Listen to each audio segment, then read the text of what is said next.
Hey, what's up, guys? What's up, Michael? How you doing? Hey, buddy, how are you? Good, good, good. Good to see you, Gabe. How's everybody? Another Saturday with Collection Wars. Yeah, This one is for the books. I'm I can't wait to show you guys this interview. Um, Michael and myself did this interview yesterday with Don Bies, and it is just mind blowing. You know, a lot of people, recognize Don from some of the special editions and the shots and art too. But we discovered he's way, way, way more involved in Lucasfilm than we all thought. And you guys are in for a treat. And some of the stories, holy moly! Um, we got our buddies already kind of jumping on. Got Coy, what's up, Coy? How you doing? Got Sean, what's up, Sean? How you doing? Chris, Armando. Armando, fellow sidekicks and side Yeah, hey, dishes, hey, Armando. We're not sidekicks. We're officially just brothers. brothers. George, what's up, George? Tim, what's up? Got Big Cap Pete, what's up, Pete? How you doing? Happy Fourth, Pete. Hey, Pete, you're gonna like this one, man. This is really cool. This guy's it's really useful. Can't wait for you to see it, man. It's insane. Primetime reviews, what's up?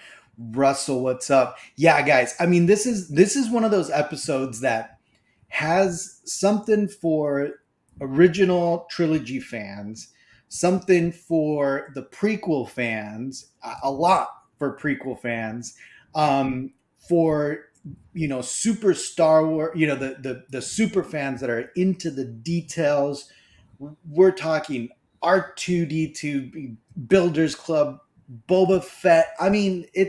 This has everything. It's one of those episodes that I'm Yeah, just this so excited. this guy worked in the archivals, right? The archives. He worked in the archives at on all of the at the ranch, and not He only was that, he, but he was the archivist, like yes, for the Lucasfilm archives. yeah, man, and it's crazy that just I mean, this guy worked side by side with Mr. Lucas. I mean, he was with George on a lot. He traveled all over the world working with these Oh guys, yeah, and it's just the stories that he has. And me and Gabe, we talked about it, and we kind of set it up at the end of the show yeah, of our interview yesterday. But what was is so cool about what we do, right, Gabe, is no, how Collection Wars, we archive ourselves these unbelievable, yeah. God, it's I just the mean, talent, just yeah. These people that are in the industry that the industry. literally. I mean, Don, and you guys will hear. He kind of single-handedly like changed some of the stuff that the fans like obsess about, and it was his decision to make some of these things. And Yeah, things are now canon, you yeah, know, exactly. Like because he of it. literally uh, he molded some of our childhoods, right? Like, and again, he was, and again, we'll watch it. It's Yeah, a long interview, and it's yeah, great, but I don't want to give too much away because yeah. this. I just got to just say, just a sneak peek of when he starts talking about how the Boba Oh, Fett thing happened, and oh and yeah, no, and no. how he ended Let's up being Boba Fett. It's like what the Yes. hell? Right. So Yeah, yeah, Don ended up, yeah, he played Boba Fett. He's one of the Boba Fetts, right? yeah, There's five, I think, total. He's one of them for the special editions. yeah, He dressed as Jango Fett for for a shoot. Yeah, and again, you guys will hear it, and it is just such an amazing just history, right? And everything that he put into the films, and just his contribution not only to just Star Wars, but like just his portfolio, right, Michael? Like yeah. all the other It's films he amazing. worked on, The Yeah, Fly, Pearl yeah, Harbor, yeah, Indiana Jones. yeah. You guys are in for a treat. Yeah, So we're very. I mean, I just can't believe that we have these industry guests on our show.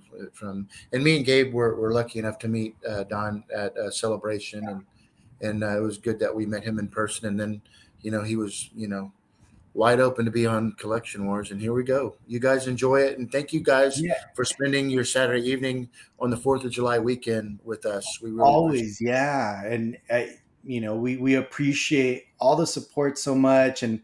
you know, and again, everything that we do, we try to do it for you guys, and guests like this just kind of validate everything that we try to do and What the show's about. wish for, right? And what it's about. I want to bring up before we start the interview. I want to show the picture. I'm pretty sure I sent it to you, right? The picture of us at Celebration with Don. Let's see. I'm just playing right now. Oh, with the here we go. Let me just bring that up really quick, just as a quick little intro. So this is a picture of Michael, myself, and Don Yeah. at the Regal Robot booth at Star Wars Celebration. And that's where we got to meet him. And I'm telling you, you guys are in for a treat. Thanks, Armando, for the nice words. Yeah. Yeah, all you guys, and we'll talk to you. We'll be right here when the interview ends. So we'll see you Yeah. guys in just a bit. Yeah, we'll be watching. We'll be watching with you guys Yeah. because I mean, there's a lot of cool stuff. So, Yeah. all right, guys, let's get to it. Rock and roll. Thanks, buddy. Hey, Don, thank you so much for coming on the show. Really appreciate you coming on. Thanks for having me. I really appreciate it. Gabe, I'm trying not to geek out too much. I'm trying to be as professional as possible. Trust me, I'm me too, right? Obviously, huge fan of Don and all the work he's done in Star Wars. But me, like I said, I hold a special place in my heart for the R2 unit. So Well, R2 is the best character, isn't he? absolutely, yeah. Really cool. Get him. Michael has his turn on. I got to turn Yeah, on. R2, say hello. I know. This is Don. It's Don. Hey, Don, I do want to just say that it was awesome being able to meet you in person. With me and Gabe happened to be together when we met you over at Tom's booth, and it was really, really exciting. And then finding out the backstory of your history in Star Wars and other things that you've done was just absolutely mind-boggling. So, congrats on all of your success and what you've done, man. It's awesome. Yeah, thank you. Yeah, Absolutely. being in the right place at the right time helped. So Yeah, definitely. Absolutely. And can't wait to ask you some questions, especially right now, right? Right now when the prequels are really just on. I know there's like a newfound love for the prequels with everybody, isn't it? It's crazy. It's crazy. And we'll get into that because we definitely have some questions on there. But Don, we usually like to ask our guests, first and foremost, kind of your childhood, right? I mean, we're all into this fandom stuff. Obviously, we grew up with Star Wars. Were you into science fiction? What kind of stuff were you into when you were a kid?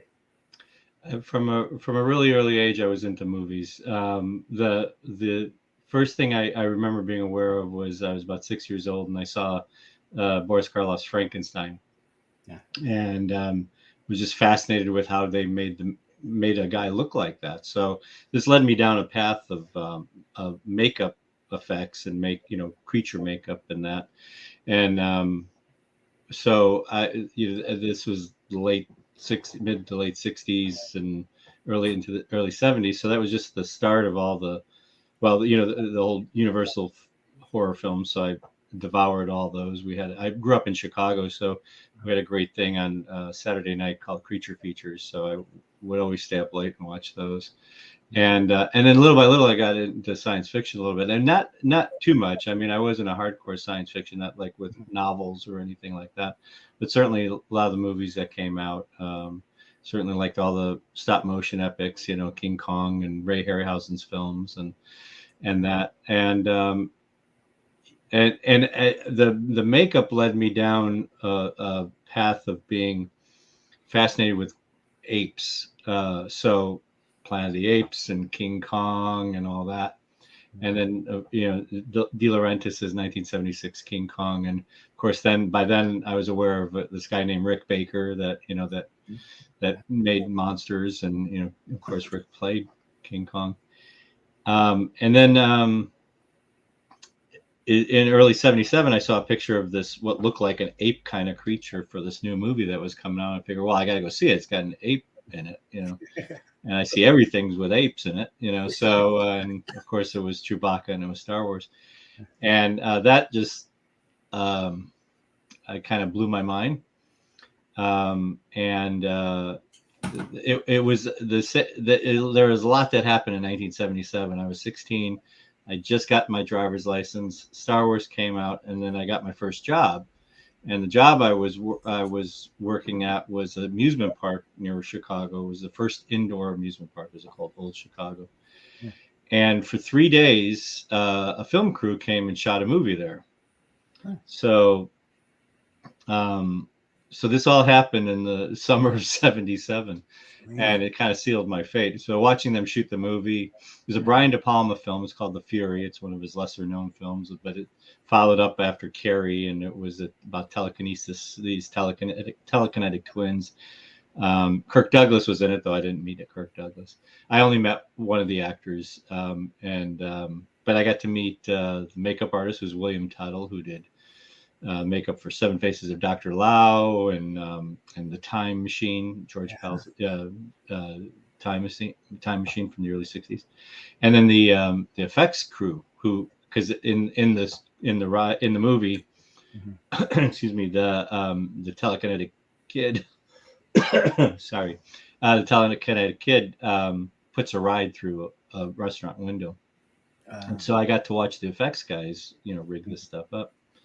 And one of the guys that was the head of the crew was a guy named A.D. Flowers, and A.D. Had worked on all the. He went back to the '30s. He was quite old at the time. He went back to the '30s working in film. Apparently, he had worked on Wizard of Oz. Wow. And then the more recent films he had worked on up at that point were like Tora, Poseidon Adventure, Towering Inferno. So this guy was, he was very cool background. Yeah. I didn't know a lot of that at the time. I researched and found out who he was after the fact, but just to get to meet him, I got to hang out with the effects guys and watch how they rigged the ride and everything. And like I said, it just sealed my fate. It's like, okay, I'm gonna get in the movies. I'm gonna do this. So that's what led me down that path. Wow. So as a 16-year-old, obviously, Star Wars, driver's license, seeing these movies, I was the right age. I was a perfect age for it. Absolutely. So then let me kind of just ask you specifically about Star Wars, obviously, because, we focus on that. So you watched it in '77, you became a fan, and did that kind of follow you was that kind of your goalpost as far as, getting into the industry, or you're still? Yeah, well, sort of. It opened my eyes to filmmaking. So that was one of the first films where they were really talking about all the different behind the scenes disciplines, not only visual effects, but sound and editing. Yeah. And the other, and the actors, how they made the everything, there was so much that things were being put out about that. So every aspect of filmmaking at that point became fascinating to me. So that spread to other films and discovering other films, and non-science fiction films, films like The Godfather and things like that led me down, like I said, to just being fascinated with how they make a movie. And so it was a huge turning point. It definitely was. It made me just decide that that's what I wanted to do. And I wanted to make movies, not necessarily like Star Wars, but I wanted to make movies. And then, I really like the technical end of it. I wasn't into cinematography, although I love cinematography. I love camera work. But I was really fascinated with editing. I was really fascinated, of course, with makeup and prop making and that sort of thing. So I started doing that stuff on my own, and I started working on doing theater in Chicago because that was the only thing that they didn't have much of a film industry at that point. So allowed me to experiment and play. So I got to build sets. I got to make props. When Star Wars came out too, I built I built my own full size radio controlled R2D2. What? So when was that? What year was that when you did that? I probably first time I finished it was 78. Wow, that was and then way before the times. yeah, and then I continued reworking it, and Yeah. like, oh, I I had, again, very little, you had just like Starlog magazines and Yeah. and that sort of thing. There wasn't a whole lot of um, research that you could do. So I bought the model kit, and then I just figured I scaled the model kit up. The dome being the hardest part to make. It's like, how the heck am I going to make the dome? I could figure out everything else, but it's like that compound curve. How can I do that? Right. And so at my high school, the statute of limitations have expired, I'm pretty sure. At my high school, there was a dome garbage can cover. And so I asked a friend, a close friend of mine who I was going to school with, who was known for being a bit of a, let's say, juvenile delinquent. And I offered him a ride home if he could, because I drove, if he could grab that dome for me. So he did. And I got it, and then took it home, and I had to take the flange that was on it off, and then I had to extend it down. Wow. Fortunately, my dad worked at a place where he could get some parts, help me with some parts. They had a machine shop where they could like bend metal and that sort of thing. Wow. And he was also very handy, and so he helped me figure out how to do some of the stuff. So Please we had this little workshop. So you are the original R2 builder. I mean, let's face it. Like, right? I'm sure there were others. I'm sure there were others at that time. But yeah, I just want to know if you still have that. Please tell me. I don't know. So what happened was that I had the first iteration of it, and then I wanted to rework it. And like the body panels, it was simply just a piece of plexiglass that I was able to wrap around two rings of plywood, and the arms were solid wood, and then sanded and smooth, cleaned up and smooth as best as I could with the skills I had at the time. But the panels were all pinstriping on wow. So it just gave the illusion that it had all that panels on it, but there was no depth to it. So one of the first things that I think the next thing I tried, I was never happy with the dome, so I was able to find a local supplier that had a plexiglass dome that then I could work out a little better. And again, with that, it was just the detail was painted on. There were no panels cut out. I just masked it off and made the thing. Was that one of your resume pieces? It actually was. So I mean, I'm jumping ahead a number of years, but when I tried to get my first job in California at a place called Chris Wallace Incorporated, CWI, for the movie The Fly. Oh wow.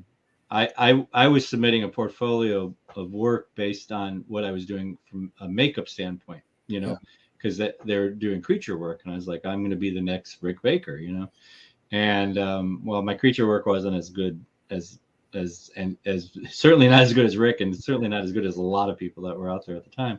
But Chris saw the R2D2 and in the portfolio and said, so what's the deal with this? And I said, I made that, and I kind of, it was a last minute idea to throw it in there. I didn't want to come across as a fan, I thought that might affect me negatively. Exactly. So so he's like, oh, so you know how to do mechanical stuff? And I'm like, yeah. And you know how to work a mill and a lathe and all that. And I'm like, oh yeah. And I didn't know what a mill was. So about a week later, I got the job and I moved out to California. Wow. So, but yeah, it was it was the only time it was in my portfolio. I've shown people pictures of it. Somewhere I've still got pictures of it. I don't have it with me anymore at the moment, but somewhere I do have pictures of it. Oh man, that's awesome. Yeah, if you find one, we'll show it during it. But so what I'm saying is that I was constantly rebuilding it, and then I had it in pieces, you know, the motors, and I was re-upgrading everything, and so it was in a bunch of pieces, and it was at my parents' house, and then I moved out to California, and I left it back there, and then they moved out of that house, and I'm not quite sure what happened to the pieces, to be honest with Yeah. I would love to have that. I remember, Don, when I'm 52 now, but when I was 21, I moved to California. I was actually 20, and from Texas. And I don't know if you remember Landmark Entertainment Group, you. Oh yeah. a company there. I got a job from showing pictures of a Star Destroyer I built out of plywood and paper mache and country crock butter. I mean, but it looked legit. But I mean, it helped me get the job. But Yeah. like you said, I was worried as well as being too much because I know that they're not really looking.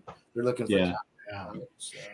So Don, so you let's kind of go back a little bit. So you figured out that you could build stuff. You're passionate about it. How did you kind of get into the industry? Was that your first kind of Well, industry? like I said, I was doing theater in Chicago, and I was I was enjoying that. I really like set design. I like prop making.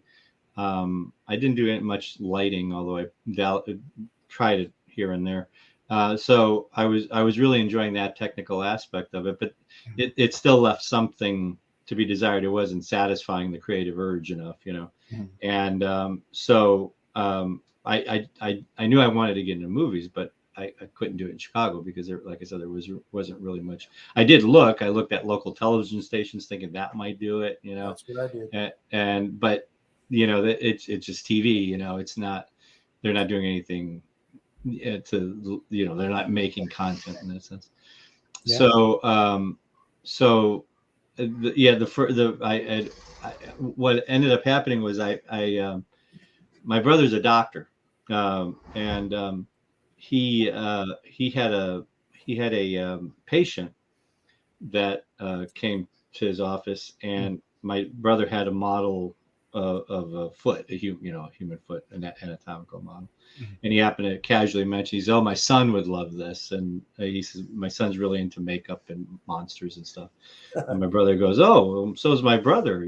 They should get together. Yeah. So I met. They put us together. And this kid, he was a kid, literally a kid. He was like 15 years old when I met him, Keith Edmeyer, and Keith. And I was, I guess, I was about 20 or so. So we're about 5 years apart at that time. Well, still are, but yeah, I was out of school. He was still in high school. All right. And we, we got together. We started doing some projects together. He was amazing. I mean, he was an amazing sculptor, artist, makeup artist as well. And he was corresponding with not only Rick Baker but with Dick Smith, who was an icon of makeup effects. Yeah. And so he was just blew me out of the water. He was his talent. Anyway, he eventually got a job at Rick Baker's shop, and so he moved out to Los Angeles. Mm-hmm. And I would check in with him every once in a while just because I was interested to see what he was doing. Yeah. And we talked on the phone, and he happened to mention that he heard that he was going to go talk to this guy Chris Wallace up in Northern California, and about this job job. They're looking for crew on the movie The Fly, and so he says, you should try giving him a call, and that's what I did. Sent in the portfolio, and like I said, within a month or so, I was moving out to California. So. Yeah, that's scary but exciting, right? It wasn't terrifying. It literally, for me, it wasn't scary or terrifying at all. It was like, dude. This is awesome. This is so awesome. Yeah. I thought it was the greatest thing. Yeah. Sure. So is that so on the fly? Did you you worked the special effects and you got in? Yeah, I was like put with the mechanical team, and I guess in the echelon of crew, mechanical team seems to be a little higher than most of the other departments, except the sculptor and makeups, because everybody else below that are mold makers and finish people, and that sort of thing, all incredibly important for the process. Mhm. But somehow the mechanical people are always more respected because I guess they Mhm. assume that you have more education than everybody else. I don't know. I certainly didn't. So I had like major imposter syndrome my Yeah. entire career because I was never classically trained in anything. I just just kind of made it up as I went along, and I just Hands on. learned from That's people. And hands on. fortunately, I had amazing people to work with, and one of the people that I met and I was working really closely with on The Fly was a guy named John Berg. Now John did the with Phil Tippett. They originally worked at a studio in Los Angeles where that's where Dennis Muren came from, and Rick Baker was in, and Ken Ralston, and then they did they were brought in to do by Rick the Cantina creatures, and John did some of my favorite creatures. He did the Hammerhead guy, Yeah. and then they were asked to do the stop motion sequence of the chess set. Yeah. And the fascinating thing is, everyone, Phil is the one that continued on, and Yeah. oh, there you go. That's Number. great that you get. Yeah, he's right at the top Yeah. because a lot of people don't realize that. Like I said, Phil went on and continued with this, and amazing career in visual effects and everything. But on the chess set, John was the lead animator. Phil did the Mm. background stuff, Yeah. and so then they got hired to do Empire Strikes Back, and they left Los Angeles. John's a Los Angeles native, and came up and did Empire Strikes Back. And John, of course, did my most favorite sequence in all the movies is the Walker sequence. Wow. Yeah. And Phil was kind of took the lead on the Tauntaun, and John took the lead on the Walkers. Wow. And so to get to meet John when I got there, I didn't even know he was working there. And we initially didn't work together. I was working with other people, but then the big creature that Jeff Goldblum turns into at the end of the film, Yeah. we called the Brundlefly. I don't know why, or the space. Well, no, they called it the Brundlefly. We called it the space bug, and I don't know why it was called the space bug, but it was called the space bug. And it was this really cool puppet that John engineered and designed, and it essentially was out of the back of the bug was a post, and that sat on a fulcrum, which was on which was a dolly, and on the other end of this shaft was John. And so when he would move one way or the other, the puppet would kind of give that That's so movement. cool. And then they'd have other puppeteers doing the feet and the other aspects of the puppet. So I got to work with John building that, a couple other people, and actually one of the other people that worked on it was like I said, I just listened for the first 20 years of my career to other people.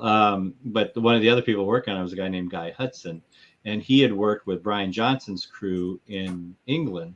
Mhm. He worked a little bit, I think, on Space 1999, but he worked on Alien. He worked on Empire Strikes Back, and between John and Guy, they kind of set me down the path of the best way to approach a problem, and they were just so much fun to work with. Yeah. And John and I, a guy unfortunately passed away, but John and I are still good friends. Matter of fact, I just talked to him last week. So, and ironically, we share the same birthday. He's a little bit older than me, but we share the same birthday. So That's really cool. we have a very Yeah. close bond. I found a picture of the fly. Right. This is the Yeah, creature. that's Space Bug. Yep. Yeah. That's Yeah. so cool. I used to be terrified. I remember Me too, watching Gabe. this as a Me kid. too. I was terrified of this. Yeah, I was that's too.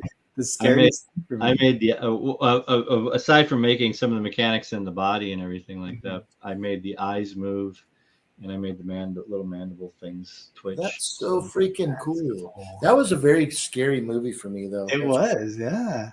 Yeah, it's I'm pretty not creepy over film. it. Matter of fact, there's a bunch of sequences. If you have ever watched the DVD, Mhm. they have in the special features, they have the sequences that got cut. Oh. And then, unfortunately, a lot of the work that I did on the film were in those sequences. Oh. So he at one point he tries to reverse the process of the effects of merging them together, and he takes a cat and a monkey and combines them and it doesn't go right, and it turns into this horrible mess, and then he beats it to death with a stick. So I got to work on the mechanical monkey, what we called the monkey cat, and then he's dejected after that. This is all one continuous sequence. He's dejected after that, and he climbs up.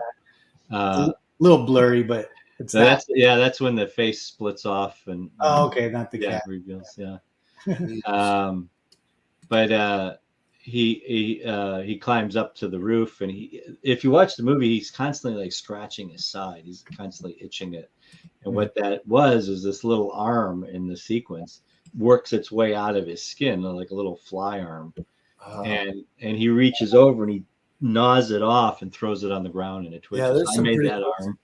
I found the monkey cat. There you go. There's the monkey cat. Yeah. Jeez. Yeah, we made two versions. We made one that was like highly detailed as far as animatronics, which that could be. I'm not sure which one. They both look the same. But then we made a one that just flopped. It was hinged in the center, and it had a motor on it. It was actually a Makita drill motor, a Makita drill with an offset cam. So it just did this, right? So if you would put the thing on the ground, it would just like flop around, and if you pull it on a string, it looked like it was running along. So. So I wonder if that thing even exists anymore, if it's deteriorated or not.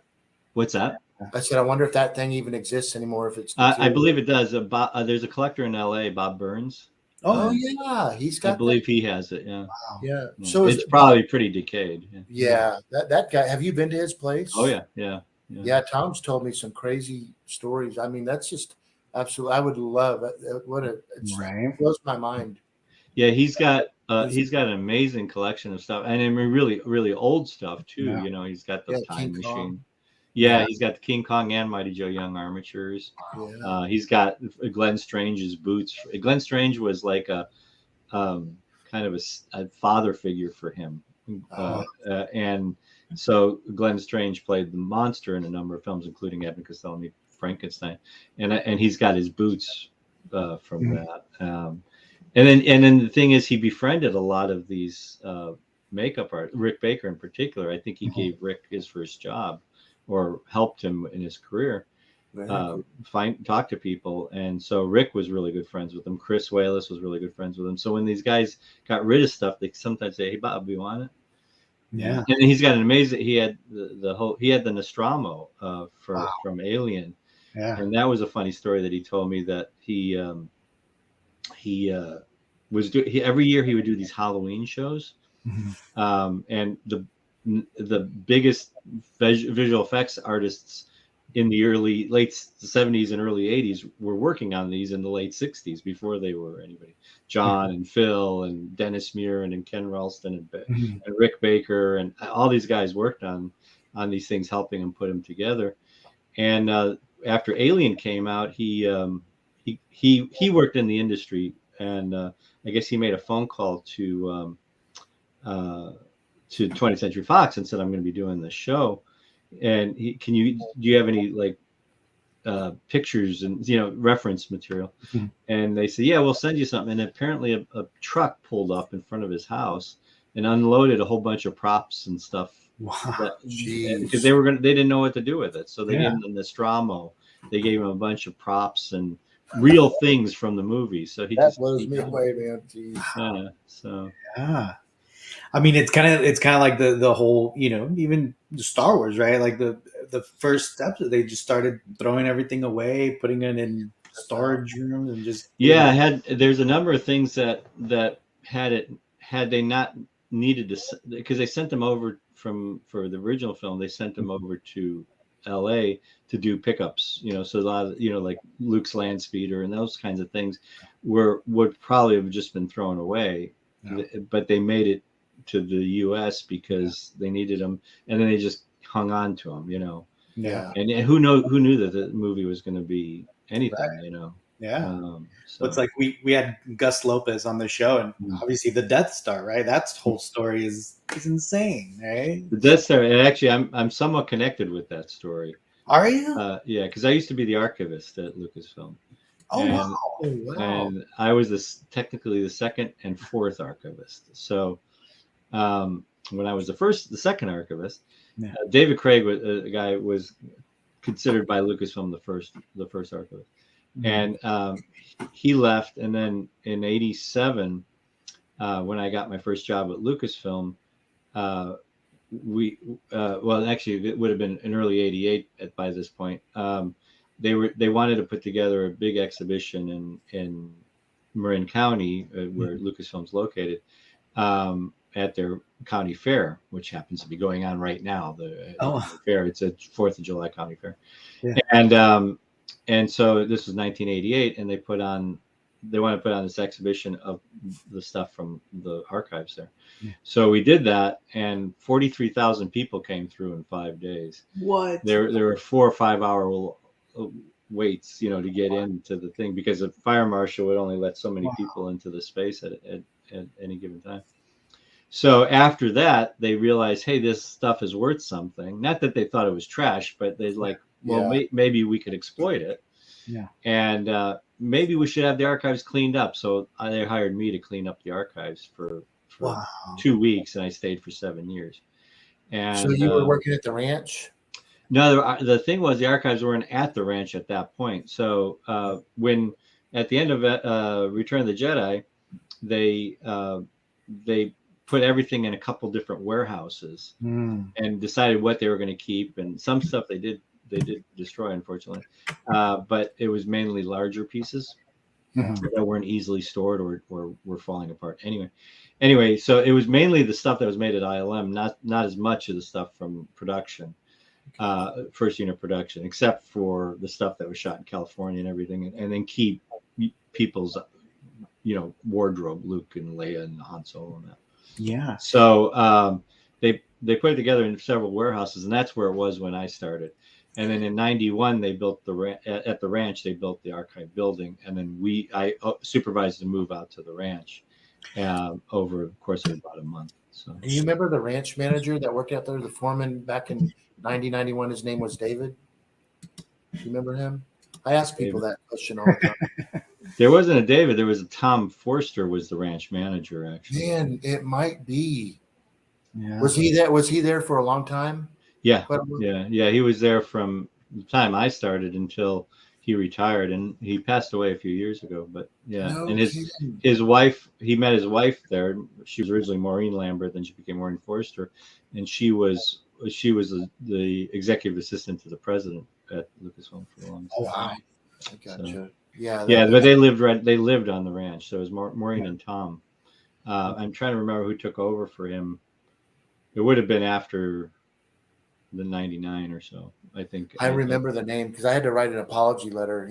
That guy, by the way, was super classy guy. He was, yeah. Well, if it's the same guy, yeah, he was. Yeah. I think that the guy that I'm thinking of was somebody that was below him. That was one of that worked on the fire team or whatever. He oversaw the fire team. Yeah. Because it was the ranch manager.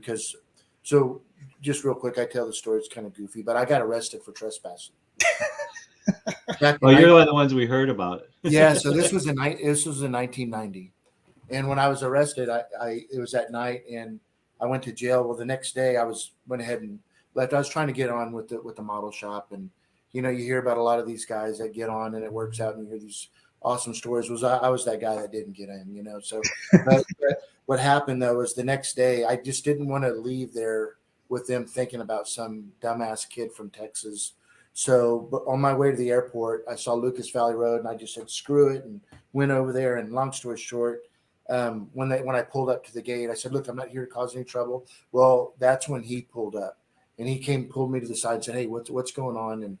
And I told him, and he said, look, we get a lot of crazy people here, but you go home. And I know it's like this guy right here, but he said, you go home and you write an apology letter, and we'll drop all the charges. That way you don't have to worry about flying back up. And he was really sincere. I mean, I was in tears. I was bawling. That sounds like Tom, actually. Yeah, he was so good to me. I just was hoping that he would have said, "You want to go meet George? Come on in." No, they wouldn't. Yeah.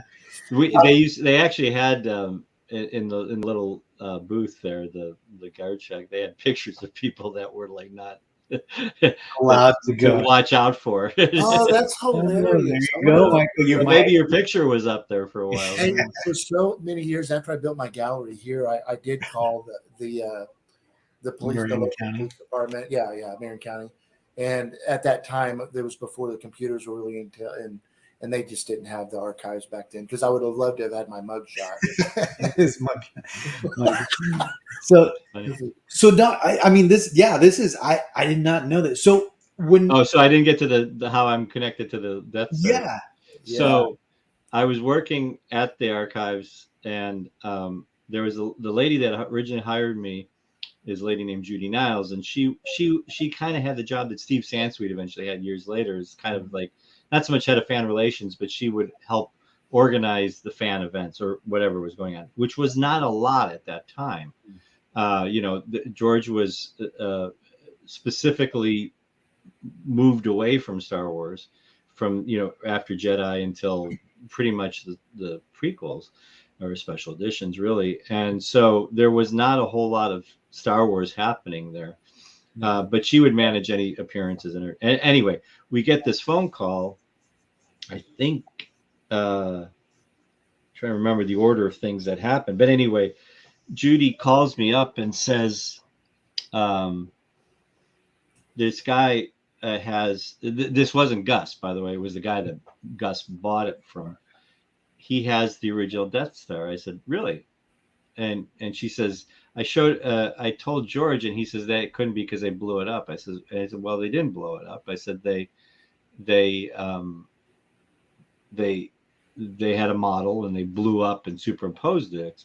She goes, oh, okay, well, let me look into it. So then the guy sent photos, and I might very possibly still have this letter somewhere, but he sent photos in a letter. Obviously, this was before email, and not only did he kind of explained the story of where it was, where he found it in the thrift store somewhere in the Midwest. Yeah.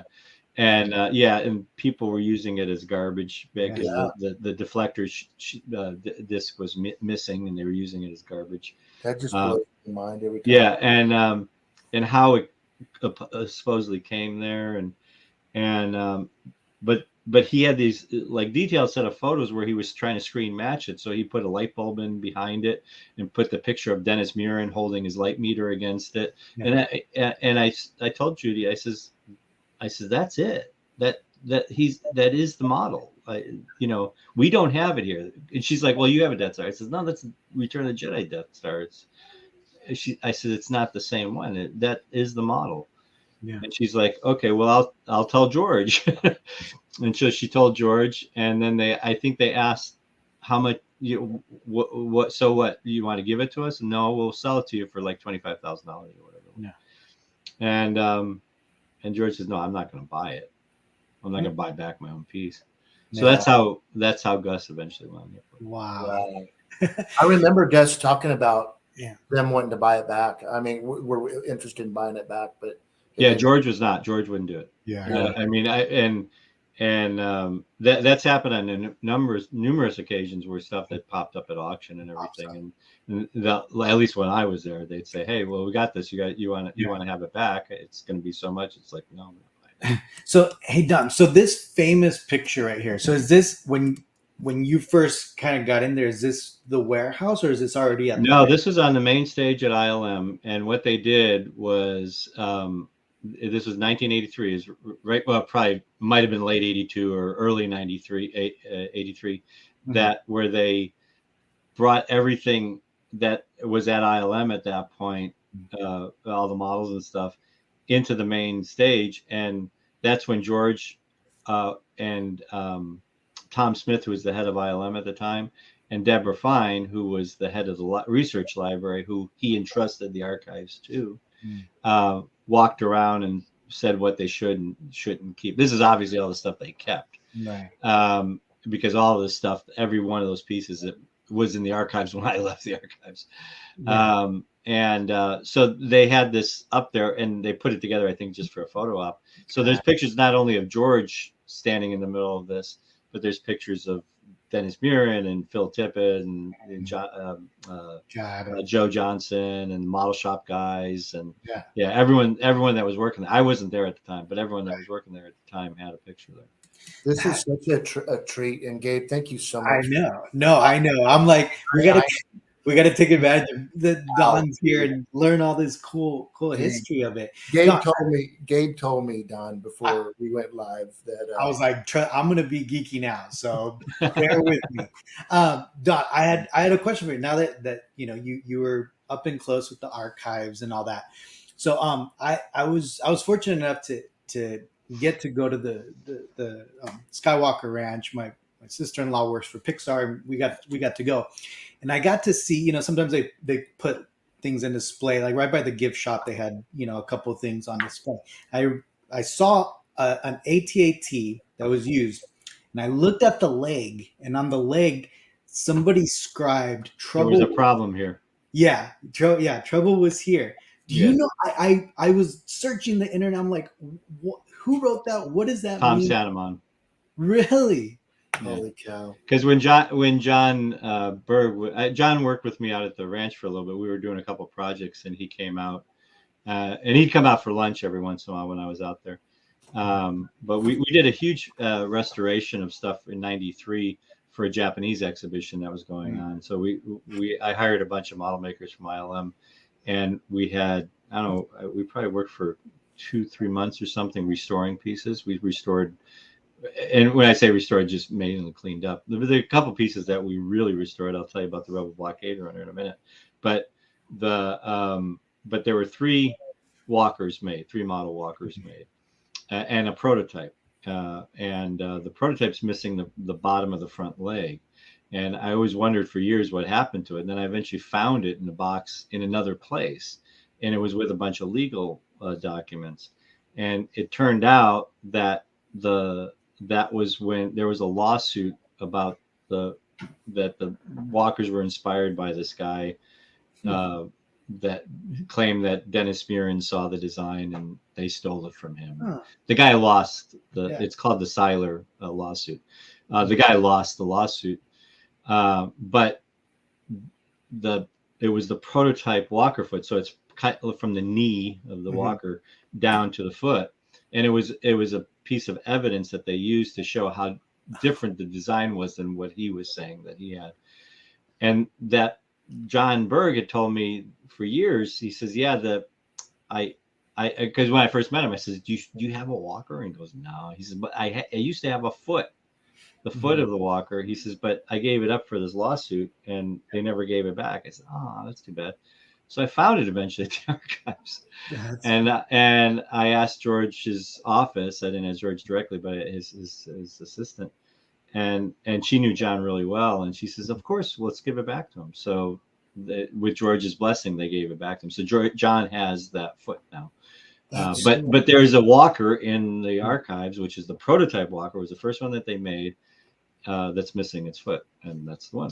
And so there's three other ones in there, and then there's the chicken walkers. There's or the ATSTs.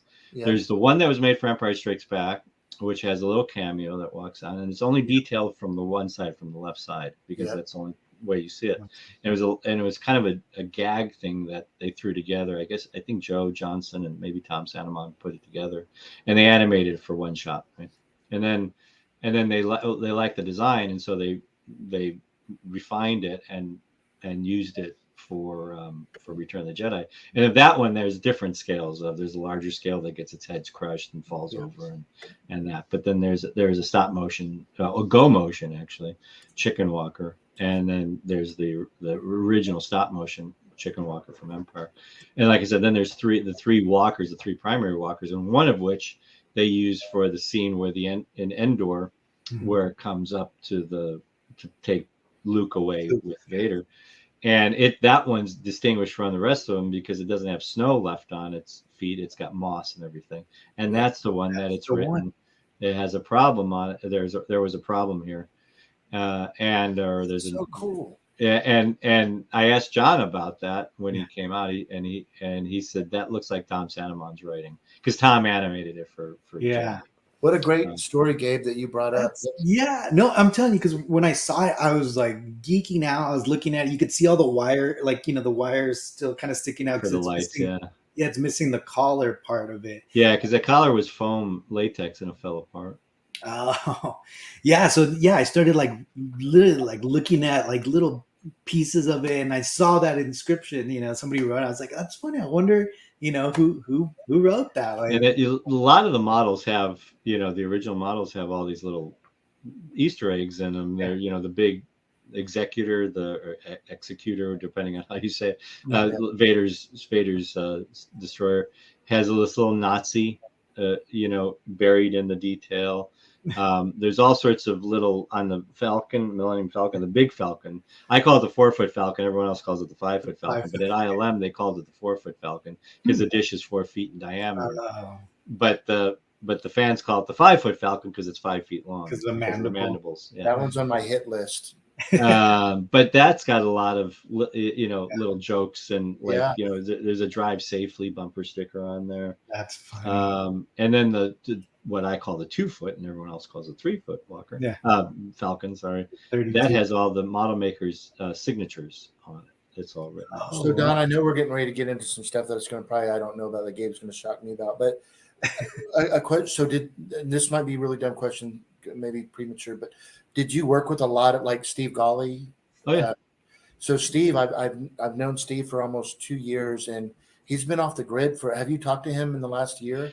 No, I haven't, but I know people that have talked to him. I mean, and he's been really off the grid because he's always reached out to me and very respectful. One of the coolest guys, especially in the model making industry. Oh, he's incredibly talented. I had a, he was the head of the model shop, for Phantom Menace, and so that's when we worked the most together. And then in 2010-ish or so, by that point, Steve had retired. I had left ILM. Well, the ILM model shop was actually, it wasn't my ILM at that point. It was called Kerner Optical. I opened up my own shop to do this huge exhibition in Europe of NASA memorabilia. Oh. And because I was designing the exhibition, I thought, I would always like it because that was the other thing that I was a big fan of was the Apollo program and NASA growing up. And it's like, I would love to see a bunch of great models, big models. So I decided that what this exhibition needs, because I was designing it, so it didn't matter, needs a 10th scale Saturn V. And so we built a 33-foot long model of and we built a 24th scale space shuttle. Wow. We built Skylab, and we built a bunch of stuff. Anyway, you still have that? What's that? Do you still have that Tannin 4? Do you still have that model? Oh no! Oh, the NASA stuff. The NASA stuff. No, it's actually still wherever the exhibition is. Gotcha. They took it. Yeah. Anyway, so I needed model makers. So I knew the only other person at ILM, 2 other people at ILM that were huge Apollo fans like myself, was a guy named John Goodson and Steve Golly. And so I asked Steve. John was working still at ILM. Steve was retired, and Steve lived literally around the corner from where the shop was set up. So I asked Steve. I said, "Hey, you want to do this?" And so I hired Steve to make models with me. And we also had Nelson Hall, we had Lauren Peterson, we had Charlie Bailey. Wow. John Goodson eventually joined us. We had a couple other guest model makers from ILM that would pop in for a few weeks and work with us. And I sat there at one point, I looked around, I said, holy cow, I got the Empire Strikes Back model shop. That's insane. That is badass. Yeah, we had a lot of fun doing it. So that's so cool. Wow. And I mean, not only that, I mean, Don, your filmography, right? All of the movies, like some epic movies that you've worked on. I mean, you're talking about, you worked on Indiana Jones, right? The Last Crusade, Ghostbusters 2, Fire in the Sky. That one was also really scary for me as a kid. Starship Troopers. Scary movie to work on too. Was it? Yeah. Well, it was a nightmare. It was one project I almost quit on. So. Oh, geez. Yeah, and I mean, you got Galaxy Quest, Pearl Harbor. I mean, and Peter Pan, War of the World, Mission Impossible 3. I mean, Pirates, right? You worked on Pirates of the Caribbean. But obviously, us as huge Star Wars fans, you worked on the prequels and the special editions, right? Yeah. Well, all those films, there's so many talented people out there, you know, that working, and like I said earlier to you guys, I said I happened to be in the right place at the right time. So Yeah. I obviously had a set of skills that they could use, Mhm. and they were able to hire me. And there's so many other people out there that unfortunately didn't get the luxury of that luck that I had, you know.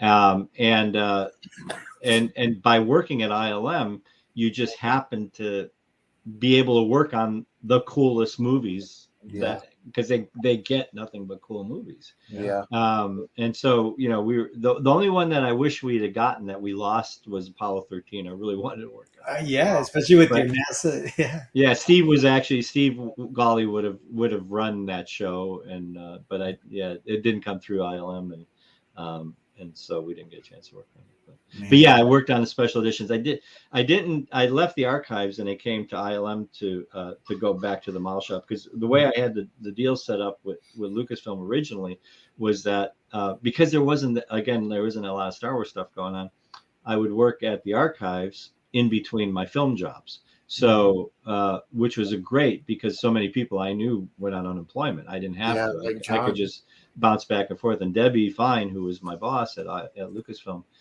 just was like, there's nothing pressing. You know, we just want you to keep organizing the archives and do the occasional character appearance, because I coordinated those too. Wow. So it was a great setup. It was a wonderful setup for me. Yeah. And but then as the George started writing the prequels, Mhm. then he was starting to move into doing the special editions, and simultaneously it started heating up at Lucasfilm. Debbie left the company, and they wanted a full-time archivist there. So that's when I became the full-time archivist. But then I was missing the ILM stuff. So I left the archives, and they hired somebody else after that, and I went back to ILM, and the first things I was working on was the special editions. So I wasn't really building anything for those. I Mhm. was helping, I was supporting. I was doing stuff for live action shoots, the Wampa. Um, Yeah, let me. We got to talk about that. Yeah, let me. Yeah, We let have me to talk about the bring some Wampa of these up Boys. really quick. So. Yeah. yeah, so I didn't have anything to do with building the Wampa, but I was there to make sure Howie Weed, who was playing the Wampa, didn't die. But then I also was in the special editions a lot too. You know, I um, I did. Yeah, that's I'm on the left there, and Howie's in the suit. Mark Siegel, who I think sculpted the face and did a lot of work on this. The creature has his back to us. The Mhm. guy in the white shirt in the background is Dave Carson, who was visual effects supervisor at ILM, and Yeah. he was running the special edition stuff. Yeah. And then of course it's George there. So this is the scene where they added where he's eating the meat, right, and he like looks Yeah, up. Yeah. yeah. So they built the set at ILM, and Wow. yeah, and I'm actually holding I think I'm either holding a cable. Cable. Yeah. There was it might be an air hose. We were blowing cool air into his mouth, Oh yeah. because Yeah. It's like it was hard to pull the mask. You couldn't just pull the mask off yeah. That's what after it every looks time. like right there. Yeah, It's so cool because the way y'all shot that, you couldn't really, after seeing mine, the scale, you couldn't really tell the scale of right, those. Yeah. right, yeah. And it's funny. There's a tauntaun head inside the cave, and that was one of the model makers, who's now a makeup artist, who that's all you ever wanted to be, was a makeup artist. He Danny Wagner, he sculpted that, had that at home. He just had that laying around at home, Wow. so he offered it to be used in the sequence, and then took it back home. Wow. So Yeah, I never saw that. That's pretty crazy. yeah, I saw, it's I think it's more in the behind the scenes photos that you'd see it. So, but it I, was I just got that to dressing. see a lot of archive Yeah. pictures of the Wampa. Yeah, Yeah, that's and then yeah, so well, I was also the one of the Bith Cantina band members. Oh yeah. Let me Uh, show that first. Yep. yeah, so what kind of happened, that Tom Kennedy, who was a producer of the special editions at ILM, they were constantly coming up to the archives and either requesting costumes or requesting reference.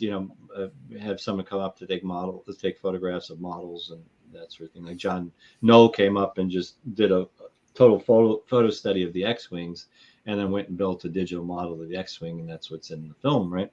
So they were planning this musical number to replace the original music number. And I won't get any debate about whether he should have done it or not. I had a ball doing it. So, but the we called it Jedi Rocks, and one of the things that they asked, they said, we want to use the Cantina band member masks. And it's like, well, we don't have them. The Doug Beswick, who sculpted the masks, and a couple of the other guys have their castings, and Lucasfilm didn't own them after the shooting of that sequence, in Star Wars. So I said, I know where I can get one. I said, but the only caveat is I have to play them. So they said, sure. So that's so cool. So I called up Doug Beswick. I didn't know him. I knew of him. Yeah. And he rented that mask to us. And this mask just sold at the prop store auction. Oh, this is the one from this last auction. Yeah, I think it sold for $120,000. Yeah. But it was an original mask that was used on, the first film, and then I wore it for the special edition. So when we were shooting the sequence, we shot this at ILM and the main stage. They built the set, they recreated the set. My good friend Nelson Hall is next to me. You don't have the photo, but he's the Greedo looking character, which was specially sculpted for the sequence. And then they hired 3 dancers from San Francisco Ballet, or Smuin Ballet, actually. Smuin Ballet is a ballet company within San Francisco. And Michael Smuin, who since passed away, but it was his ballet company. And he was there, and he choreographed the girls to dance and for the dance and all that. Wow. And we had a rehearsal day. This was shot on a Monday. We had a rehearsal day on Friday. And Nelson he was out of town. He couldn't make it. So we had a mutual friend of ours stand in for him. We weren't wearing the masks or anything, but there are some behind the scenes photos of that around. And Blake was the other guy. And we're watching them give choreography to the dancers and everything. And we're just, the musicians, and I turned to Blake, I said, we need to do something too. So while they were rehearsing and playing the music, and George was figuring out what, angles he's going to want to use, and he's talking with everybody, Blake and I worked out a routine that we're, and it was just, Blues Brothers kind of thing. Yeah. Just doing that and moving back side to side. Yeah. So Sunday, it's unbelievable. The night before the shoot, on Sunday night, Nelson came back from out of town, and I had a cassette of the music. So I went over to Nelson's house, and I taught him the choreography so that on Monday, when we started shooting, we could do this sequence. So we started shooting, and like I said, I had already left the archives, and I noticed at one point George is talking with Rick McCallum, and then they start laughing. Rick's like, "Oh yeah, that's awesome. Let's do that. Hold on, I'll go ask." And he comes over to me, and it was this break in filming. He says, "Don, do we still have a Boba Fett costume at the ranch?" And a whole bunch of costumes had just got shipped to Smithsonian for the big exhibition, The Magic of the Myth, which toured in the mid '90s. That was awesome. Yeah, and the costume that we had put together for that, the Boba Fett costume we put together for that, was gone. But we had boxes of other parts, right? Yeah. So I had to think about it. It's like, there's probably it's in pieces. I said, but there's probably a Boba Fett. And he goes, okay, so George just had this amazing idea. He says, when we get done shooting with everything, we're gonna shoot the sequence where Boba Fett's trying to pick up the girls. And I'm like, oh, okay. And he goes, so so can you pull together a costume? I said, yeah. I said, well, when do you want me to do that? And he goes, well, at lunchtime. He says, well, we'll have a PA drive you up to the ranch, because we were at Island. We'll have a PA drive you up to the ranch, and you go grab the costume and bring it back. I said, okay. He says, and now who can fit in it? Who can wear it? And I like, I can. Yeah. And I had actually worn it before for a couple of character appearances. Yeah. So so he said, okay. He says, so go get the costume at lunch, and you wear, and we'll shoot this at the end of the day. And that's how it happened. So That's Man, the coolest damn thing ever. That is so. I I know. and it's funny from the Boba Fett community, the hardcore Fett community. Yeah. I've heard a lot of complaints about the suit because apparently it's mismatched, or its parts aren't authentic to the Return of the Jedi Boba and everything. It's like, sorry guys, I had 10 minutes to pull together the costume by memory, so Well, I did the best I could, and So, here you are with the yeah. girls with the So the other thing, obviously, I wear glasses. Didn't have contacts at the time, yeah. and that stupid hood, and so I went and got dressed in the back and came out, and George thought it was the funniest thing he saw, and he started talking about a separate plot line where Boba Fett moonlights his job as accountant, and then and I'm standing there like, yeah, great, George, thanks for humiliating me in front of everybody. And No. so we went up there. They're posing us and everything. Oh, prior to going up there, then George starts telling me what he wants Boba to do. He says just that, you pretend like you're talking to him, and just chat him up, and he says, and then when I say now, he says, I want you to reach over to Mercedes, and you stroke her cheek, and then just walk out of the shot. That is so badass scene. That's Yeah. probably Boba Fett's actually. I'm sorry to cut you off, Don. I'm just freaking That's out. okay. That's got to be actually his coolest move in all of the shows, dude. I'm not even kidding. It's just Yeah. he doesn't have to do anything. Just how you did that is freaking awesome. I'm sorry, buddy. I'm just Yeah. kidding. That's so freaking No badass. worries. So we went up there. They posed us and everything, and we're talking, and Mercedes and I'm trying to remember the other actress. Mhm. Can't remember her name.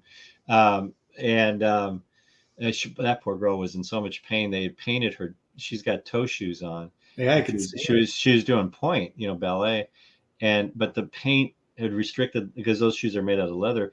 They restricted the leather, and so they were tight on her feet, and her feet were. She had blisters, and she was so bloody. She was Oh, real uncomfortable. She probably had the best suit to wear on that day because it was so bloody hot, and she's basically wearing straps. So yeah. she's probably the coolest one on the set. But anyway, so we're up there doing the thing, and we're talking. They just started filming, okay, talk, and George and Mercedes and this other actress are being kind of suggestive about my rocket pack and all sorts, kind of rude body kind of comments they're making, and I'm like terrified that I'm going to screw up. I'm just like, I was so uncool, I was just so like not like I'm just gonna mess this all up, And fortunately, you couldn't see my face, well, except for the behind the scenes photos. Oh, So, and you and fit it well. at You one fit it point, well. George says, "Hey, Boba, look over here. And both Mercedes and I are like, what?" And we just kind of did that, where we just looked away, and that's in the film. He just had us, we're like, what? And we were looking at him to what? I don't know what you said. And then he goes, okay, and Boba, and I knew that was my cue, and I didn't want to rub her face because she had this beautiful, hand painted makeup on her face. You could see all those purple dots and everything, and I was afraid that I would smear it, So I just decided at the last minute to touch her under the chin and walked out, and the entire place erupted in laughter, and I thought, again, I screwed up. I messed up. And my wife was there. My wife actually was a stand-in for one of the digital creatures. And and she was standing off, and she's laughing. And I says, what? I said, what did I do? Did something happen? You know, did I Yeah. screw up? What did I do? She goes, no, it was cute. It's funny. And I like, okay. Yeah. But you know, like I said, I was so terrified of being screwed up. I was so angst ridden that, you know, it's like it didn't sit well with me. Yeah. So we did it again. I think we did it a second time. So I'm not sure which take is in the film, but and that's all. It was like 10 minutes. It was over. Wow. Don, I know, you know, those are some tough pants to fill, right?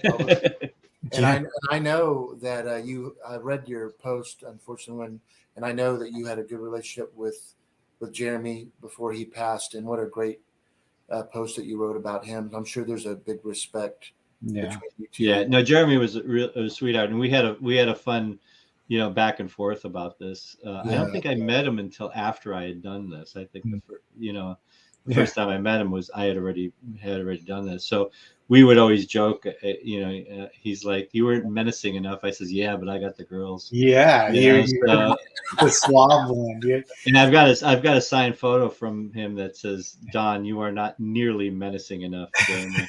oh, that's so That's awesome. hilarious. So Doc, I have now, because I'm never gonna get this opportunity. Okay, I'm a big, you know, Boba Fett, you know, fan club guy. In fact, my jetpack, I have a custom jetpack that I had done.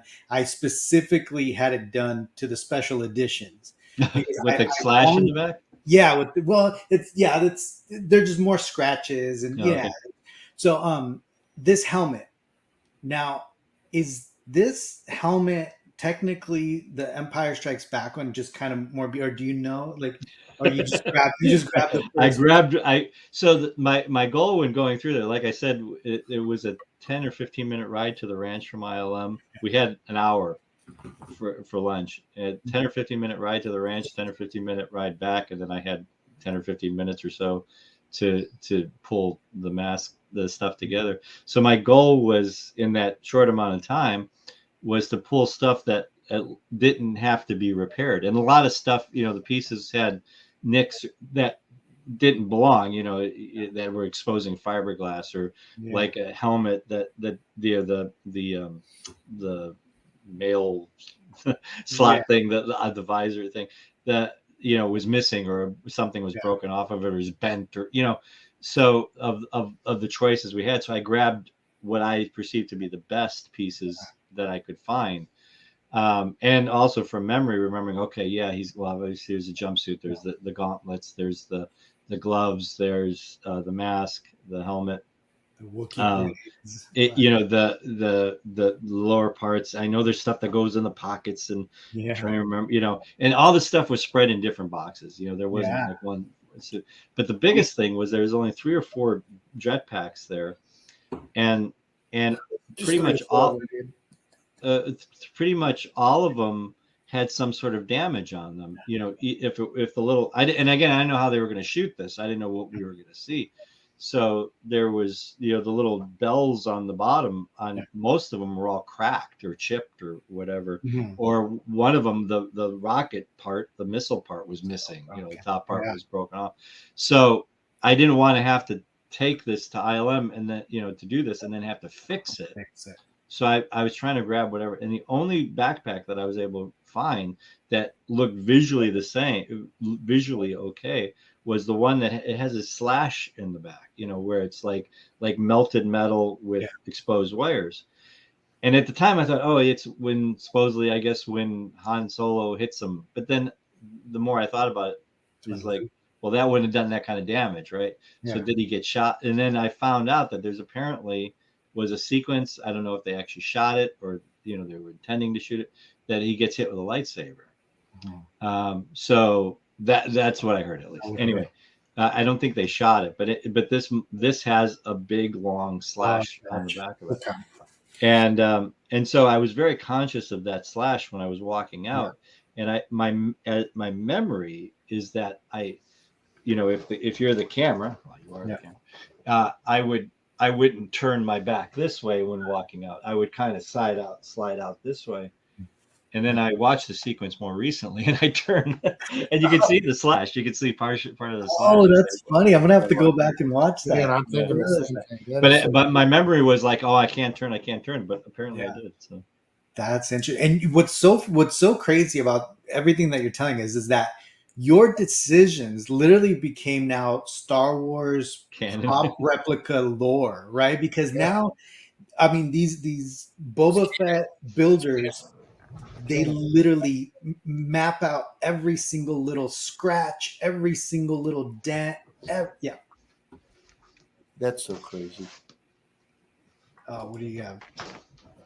Have you seen this book? No, I've never seen that It one. just it's self-published by um, Steve Coleman. Oh, Um, I need to get one of them. and I got it. and he goes through, he interviewed, he goes through, he gave this to me earlier this year Yeah. at a convention we were at, but all the different Wow. um, photos, it's all stuff that he sourced online. Yeah. And he talks about, he's got even some Mandalorian stuff in there. Yeah. um I need to find and that. he, here, so then there's the special edition. Yeah.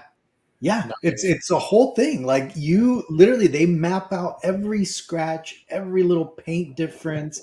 And what's crazy is that was your like your choice. You went and picked up all this and now you made some fans go nuts over Well, these. it's funny because when working at the archives, I Yeah. wasn't really even aware of all the different differences between costumes. I knew the differences between like the Vader Star Wars versus the Empire costume. There was a very obviously, just on camera, there was a very different appearance to it, Mhm. and there was a couple New Hope masks of Vader there.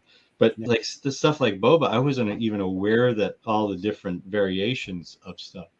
Yeah. And it makes sense because they were painted. When you paint it, you don't always Yeah. paint it exactly the same. But um, yeah, so when fans would come up to me and ask me a question, it's like, well, no, it wasn't like that. And they start showing me stuff. It's like, oh, well, then you know more than I do already, Yeah, because I yeah, didn't even see that, and I held the stuff in my hand. Yeah. yeah. Some people are crazy overboard. Don, I want to just ask one question, and you don't have to if you don't feel comfortable talking about it, no problem. But I just want to ask you, what are your thoughts about the new Boba Fett, The TV the show. new one? Yeah, I enjoyed it. I'm enjoying all the stuff that they're doing. I had said this back when George, well, actually before George sold the company. I think we might have been working on the prequels and just talking about with friends and stuff like that. The Star Wars universe that he created is so vast and so rich yeah. that you literally can go into any corner of it and do a story. That's right. And I really appreciate stuff like what Filoni in particular has didn't follow the cartoons as much, No. but I've been following all the live action stuff. Yeah. And for the most part, I like it. I enjoyed it. I really liked Obi-Wan. I certainly like Mandalorian. Book of Boba Fett. There was something a little.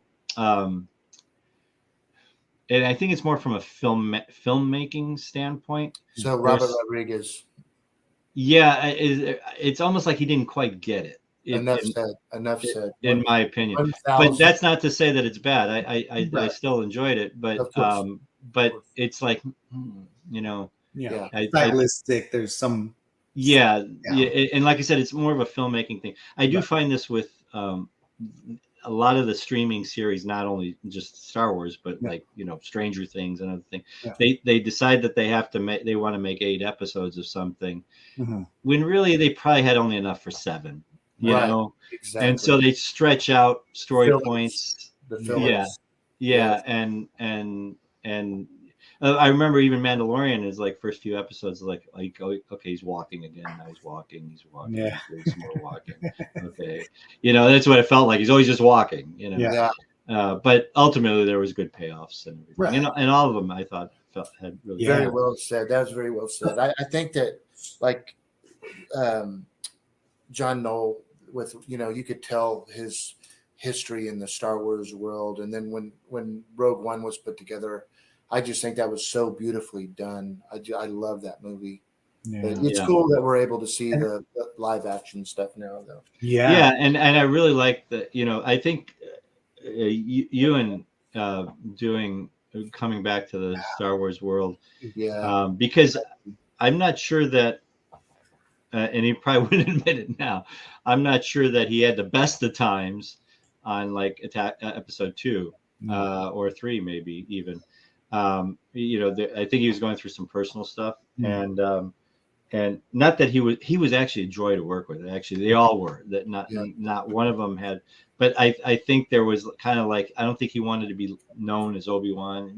And I don't blame him, because Typecast. yeah, so it's really great to see him coming back, because he's such um, a great, he's a great actor, but he's got he's so likable. He's Yeah. just, And he is Obi-Wan. And yeah, he's really embodied it, and Yeah, it's great he to see really that he's more involved in the filmmaking of it and everything. He just looks like he's having the best of time. I mean, Yes. I didn't get to interact with him at all in Celebration, but just seeing what he was doing with the fans and yeah. everything, he just loved. And Hayden was, I mean, just this whole, and again, we talked about it early, when we were first starting this interview, but yeah, there's this new resurgence of this love for the prequels, right? Because yeah, there was a time where fans were bashing it, right? They're the storylines and this and that, and I think what ended up happening is this generation that grew up with the prequels now is the core fan base, right? yeah, And I think with Clone Wars, the cartoons, and the expanding on episode 3, right? Or like the gap between episode 2 and 3. right. I mean, it made a huge difference. For myself too, I didn't watch the cartoons until during the pandemic, the shutdown, and I watched Clone Wars, and it just gave this new life to Darth Maul, just to the characters. It was amazing. And you got to work on the prequels, which is Yeah, so yeah. It was funny because um, my favorite one to work on was Attack of the Clones, and as I understand it, the people that used to hate the prequels was they hate the Attack of the Clones. A lot of people felt was the weakest, and it's hard for me that's me playing Django that I got cut, but Man. they it's hard for me to separate like the films. I'm certainly an original trilogy guy. My For sure. I go back and forth between which is my favorite, Star Wars or Empire. And I Yeah. always call it Star Wars. I never call it A New Hope. yeah. Man, that's so cool. And I remember all the hate that Jedi got when it came out. And then then of course I remember Phantom Menace. When I heard that I was going to be able to go to London with R2D2 for episode 1, they said you could read the script, but I had to read it in the production office. It was literally like chained to the desk. Wow. Had a cable to the desk. You couldn't take it out of the room. Wow. So I sit in a seat and read through it. And so when I got back to the model shop, and people were asking me, so what was it? It's like, it was so hard for me to explain the movie. I couldn't. I said, okay, well, there's these guys that they're trying to blockade the and then it was hard. It was hard for me to explain. Yeah. And then the same thing with Attack of the Clones. I was reading it. Actually, I the script of Attack of the Clones I thought read really well. I got a big kick out of reading that. That one I had my own copy of it, and I was able to bring that home. And you're looking through all the things, and like when I came upon the battle with Yoda and Count Dooku, the way it was said, and I'm trying to remember, I couldn't keep the scripts. They had to give them back at the end. Otherwise, I would have kept it, because it was so funny that it was one line of description that described the entire fight, and it was something like, Yoda moves with such an incredible speed and agility as a Jedi Knight that it's indescribable, or something like that.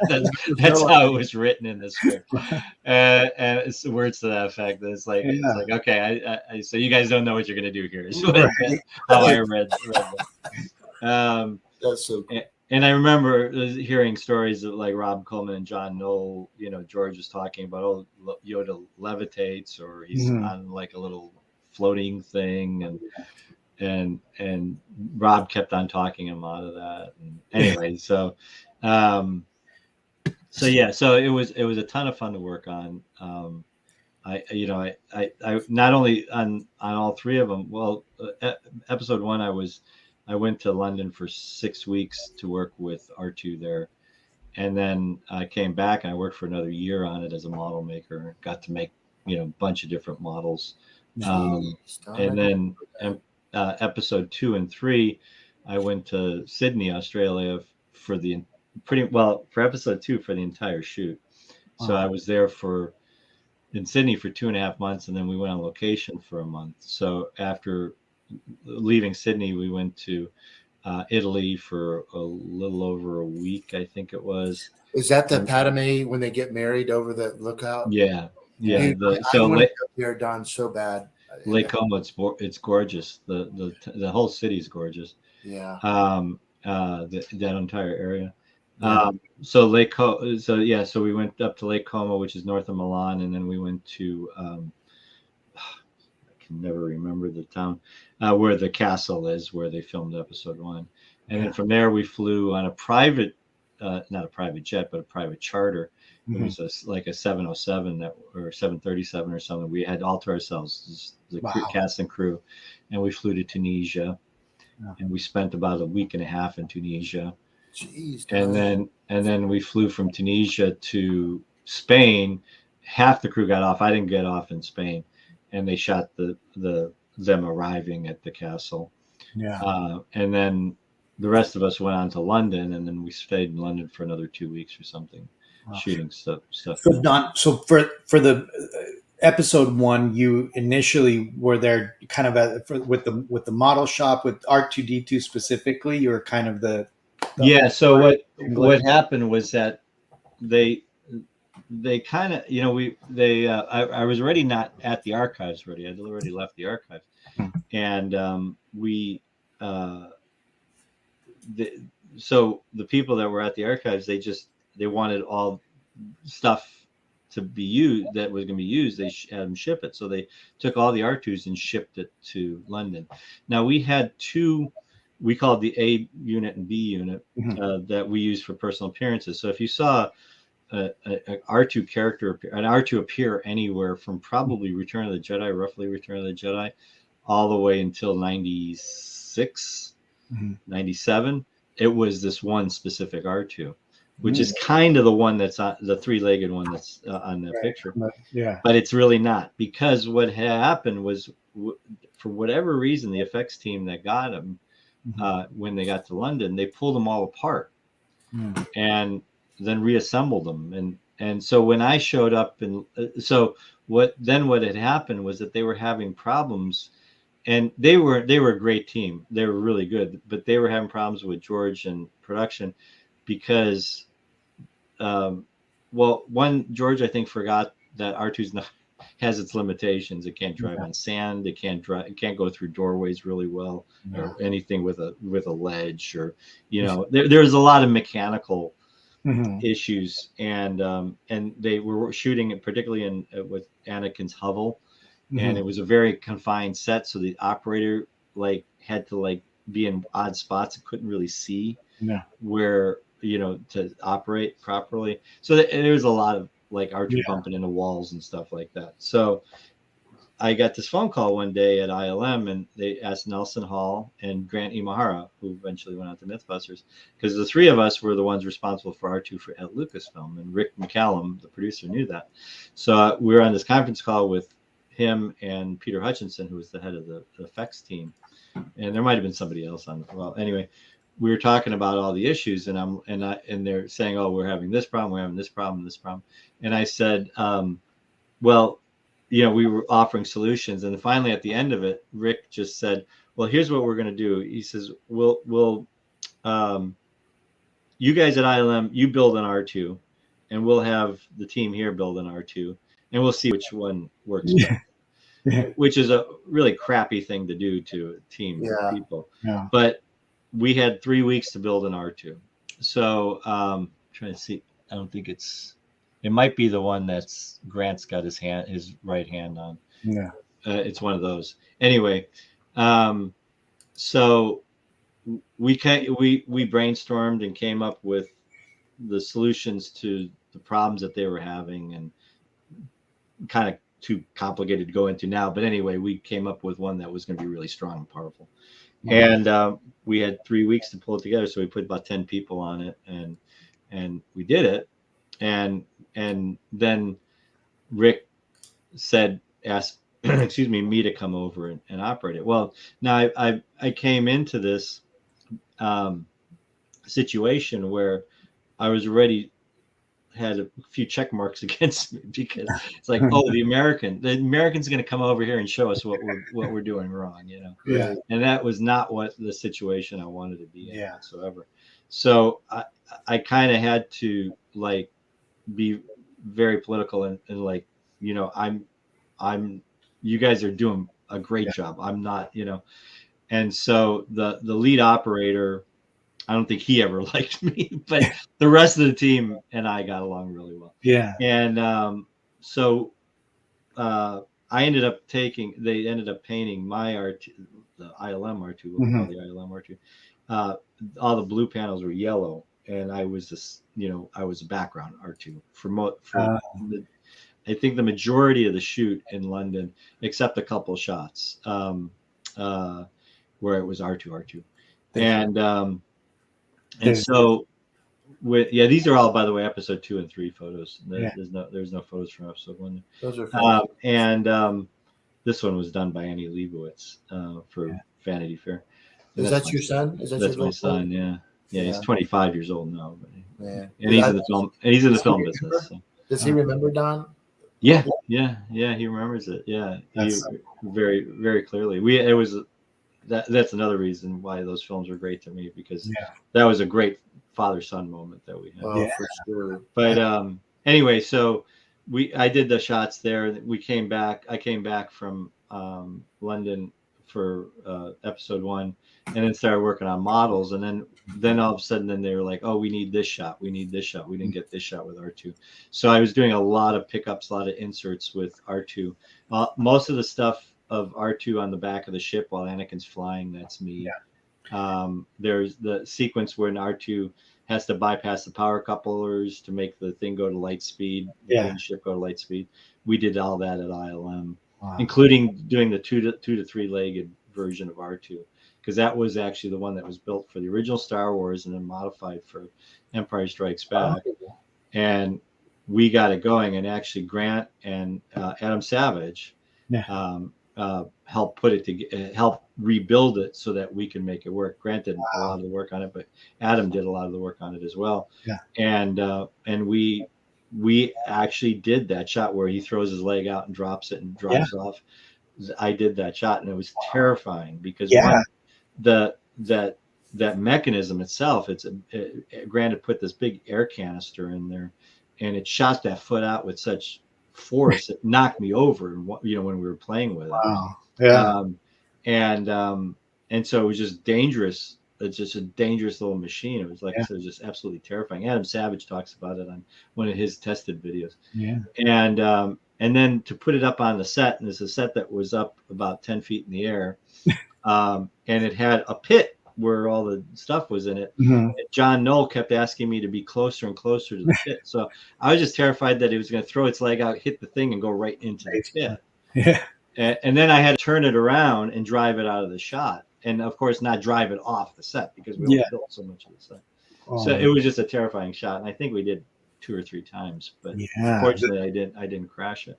That 323, that 323. I mean, obviously following the R2 builders and all that. I mean, what some of those guys have done with that mechanism, and it's scary, just because obviously the face planting is the most common thing to happen. Well, this only went from 2 to 3. It went from 3 to 2, but it would fall over. It would fall over. So you would have to reset it by holding it and bring it back. Oh, gotcha. So when you do see it go from 3 to 2, that's cheated. It's on wires. They shot that in London. But when it pops up at the top of the thing, it's only shot in Empire Strikes in Phantom Menace where it's digital. where it's at the top of the ship. It drives down and Yeah. it stops and it brings its third leg in. That's all digital. And then from the rest of the sequence, it's real R2s. Real. So. Now, Don, I have a question. Just and this is and we'll get right back to it. All right. There's this whole thing about the hypo blue, right? Now, did you guys kind of use the same process for the Well, prequels? I created a hypo blue. You created the hypo blue.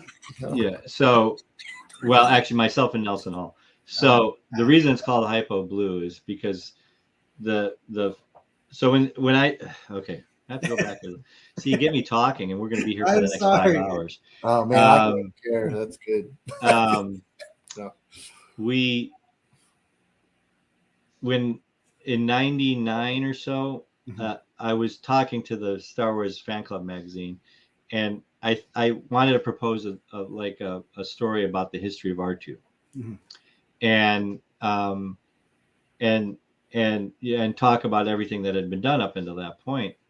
I think it was right at 99, maybe it was 98 or something. It was right between episode 1 and episode 2, I know. And so I was asking some friends that who didn't work at ILM, and there's this one guy was telling me about, oh yeah, there's this group of R2 people build R2s, and again, internet wasn't that popular at that point, but there's this internet group, and I can't remember exactly, but it was like he was talking about it, but he was talking about it in vague terms, and it almost kind of like he was holding some information.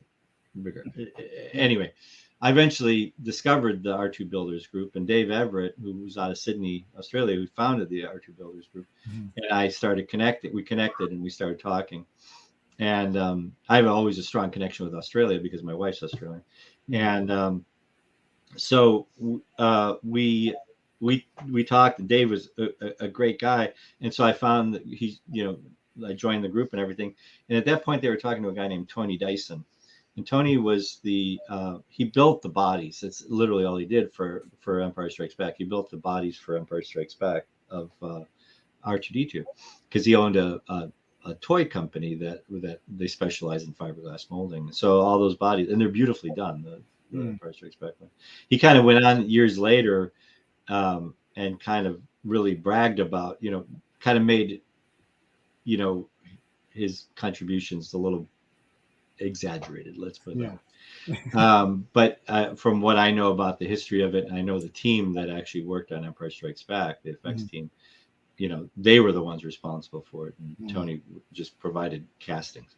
Anyway, he was talking to the R2 builders, and he was offering, like, for a fee that he would give them information.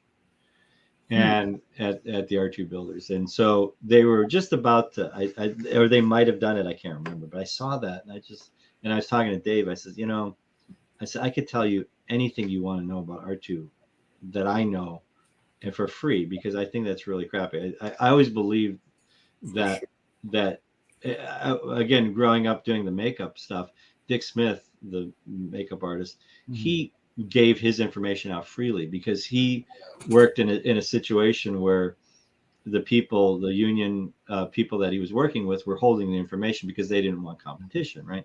So he vowed never to do that to anybody. So if you asked him a question, he'd tell you exactly how he did it.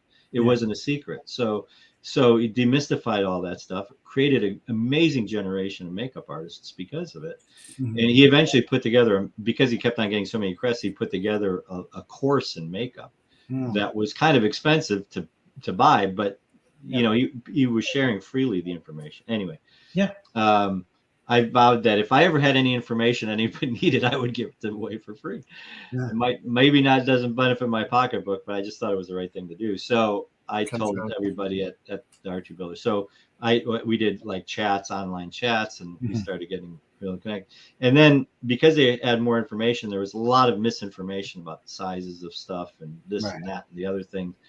I had measured an R2 for my own purposes, and I made essentially blueprints, and they somehow found their way into the hands of the R2 builders. I don't know how they did it, but somehow That's cool. they Mhm. got their way into the Right. R2 Yeah. hands. And so that's what they based all of their future Yeah. builds off of. Yeah, Again, they've changed it quite a bit. Yeah. Anyway, getting to the hypo blue. So when the episode 1 started, and I went over to London, I was really disappointed. They basically painted R2. The blue was like flat royal blue paint. It was almost looked like house paint to me. No. And That's so and cool, Gabe. and they didn't have any. There was no depth to the thing, and there was a few samples in the archives from the original paint job. You know what R2 looked like, and the thing was the original R2. A lot of it was aluminum.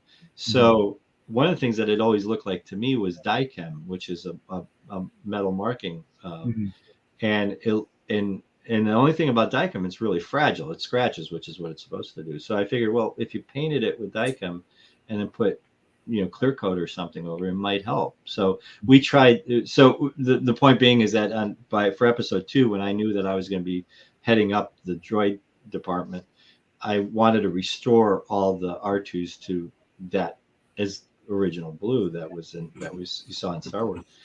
And I made an appointment with Doug Chang because he was kind of overseeing that kind of stuff at that point. And I came out to the ranch and proposed it to George, and he's like, yeah, he didn't care. He's like, yeah, sure.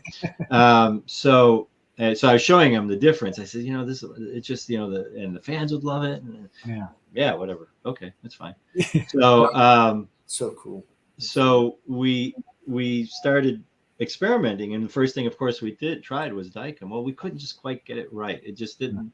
It still didn't look right. And the problem with that blue is because there's so much translucency to it. There's such depth to it, and the lighting conditions change. If you're inside, it looks totally different than it looks outside in bright sunlight versus shadow versus stage lighting. And because it's on a compound curved surface, the light fall off is different. So it's really, really hard to gauge what that is. And of course, film stock is different from digital and this and that. Anyway, we were having a heck of a time. And it was a big debate among the team of us that were trying to do this. And so Nelson Hall was tasked with trying different things. And we always thought that, well, if it's not Dicam, then what was really popular in the 70s was candy apple colors. And candy apple was, where you'd put a base coat of one color and then you'd put a clear coat with in this case, blue over it. So you'd have that depth of color. So we played around with some candy apple colors. Yeah. And then it just ultimately came down to what looks right. That's what looks the best to the eye. We're not going to nail it. We were running out of time. We didn't have the luxury of like an R2 builders where we could just keep experimenting. We had, a 3 or 4 days really to try to figure this out because we needed to paint all the R2s. And there was, as you saw in the picture, there were, I think 9 bodies and something like 8 heads or something like that. Yeah. It's funny, Gabe's brought up this paint thing, and finally you hear it from the master himself. That's really funny. I know. So anyway, so we eventually settled on a color that there was a general consensus among the group of us what looked right. Yeah. And that's what we ended up using. And the reason they call it hypo blue is after I did it, and I was obviously under NDAs and stuff, and I couldn't talk about my work as during production of episode 2, but the blue was always a constant source of discussion on the thing. And I says, well, let's put it this way. And I wrote out a thing. I says, if I were to paint an R2, say it's a hypothetical situation, hence the word hypo. A hypothetical situation, I would use this color with this color base and this color clear coat in these proportions, and that's what cool. I would use. It's cool. Hypothetically. Yeah. And that's the color there. Now, interestingly, since that, Chris Reef, who's an artist and has an amazing R2, he's one of the R2 builders. He lives, I think, in Ohio. He did the Dicam route, and he nailed it. And so I'm pretty much 100% sure that the original It's R2s Diecam. were Diecam. I think for Empire Strikes Back they used actual car paints, but for Star Wars they were Diecam. Because Yeah. you look on the film, even the way it's shot, Diecam doesn't Yeah. blend very nicely. It's got, there's like not so much drips, but there's like Yeah. if you put it on too heavy, it's darker than it is in other spots, and it just Yeah. looks to me like Diecam. So, and it is. I Yeah. think. Very Yeah, good. I mean, I tried to do so much research. I ended up just going the easy route, and I just went with the Ford blue, That's the actually a really good blue. yeah, That's spray out of the spray can. Yeah. yeah. And that's how I did mine. But Yeah, no, it looks great, and it's just, the thing is that depending on the lighting situation, yeah, they all look okay. yeah, It's you just don't want too, red of a blue or too right, light of a blue. yeah, It, as long as you got a nice like rich blue, yeah, particularly if you put a clear coat on it, yeah, it gets a nice level of yeah. detail. So, So I want to go through some of these pictures. Speaking of R2 and speaking of this hypo blue. So there's yeah, you. Actually, let me go back to this one and point out. So obviously the one that we see on the right, that's the Kenny Baker one, right? Because you could see right, the holes on the bottom where his legs would go, and right. then obviously that's the normal one. Yeah, And so we had a series of, we only had two R2s that were for Kenny. Mhm. And when we shot, again, when we were going to Sydney for episode 2, I was just assuming Kenny was going to be there, and they never brought him over. Oh, And so we had two Kenny R2s. This mhm. one, I'm pretty sure this is the aluminum one. Yeah. Yeah, that's the aluminum one. And you could tell by in the doors have little hinges. You could see the hinges on it. Oh, And then there's a fiberglass version. And interestingly, the fiberglass version is in the Academy Museum in Los Angeles at the moment. oh yeah. I just saw that. Yeah. Yeah. So we had those two. And I posted just recently a picture of Nathan Hamill, Mark Hamill's son. Mhm. If you go on my Instagram account, there's a picture of Nathan Hamill as a young kid in an R2, and then I did a similar picture. I didn't know that Nathan had done that at the time. There's a picture of my kid in R2, and Uh, I think they're in the exact same units. Oddly enough, 20 Oh, some years apart. so cool. I'm gonna. And I know the one my kid is the one that's in Australia, in Australia, in the museum. So anyway, so we had the two Kenny units. The only time Kenny's in episode 2 is for the wedding scene. That's the only time we did that, and we ended up not shooting it in Como. We shot that against green screen in London at Ealing Studios, and it happened to be on my 40th birthday. It was the last day of shooting. Oh, It was my 40th birthday, yeah. and then I got that. and I'm gonna bring up that picture just really quick. oh, there you go. Yeah, There it is. Yeah. yeah. I'm pretty sure that's the same R2 that they're both in. Wow. 22 years apart or whatever it was. That's Those are amazing. great shots, man. Because that The inside. Nathan would have been in there in 81, and my son was in there in 2003. So. Wow. That's amazing. But the one that my kid is in is the one that's in the museum. The museum. So so then the R2s, the other R2s, the three-legged ones, we had. I kind of had a set for, if you go to the one with the group shot of us, that we had different three-legged ones for different. There was the one that we called the R2, the R2 version, the ILM version. Mhm. That one was a very, very precise, slower R2, and I use that a lot for, especially for driving and being very precise in my driving.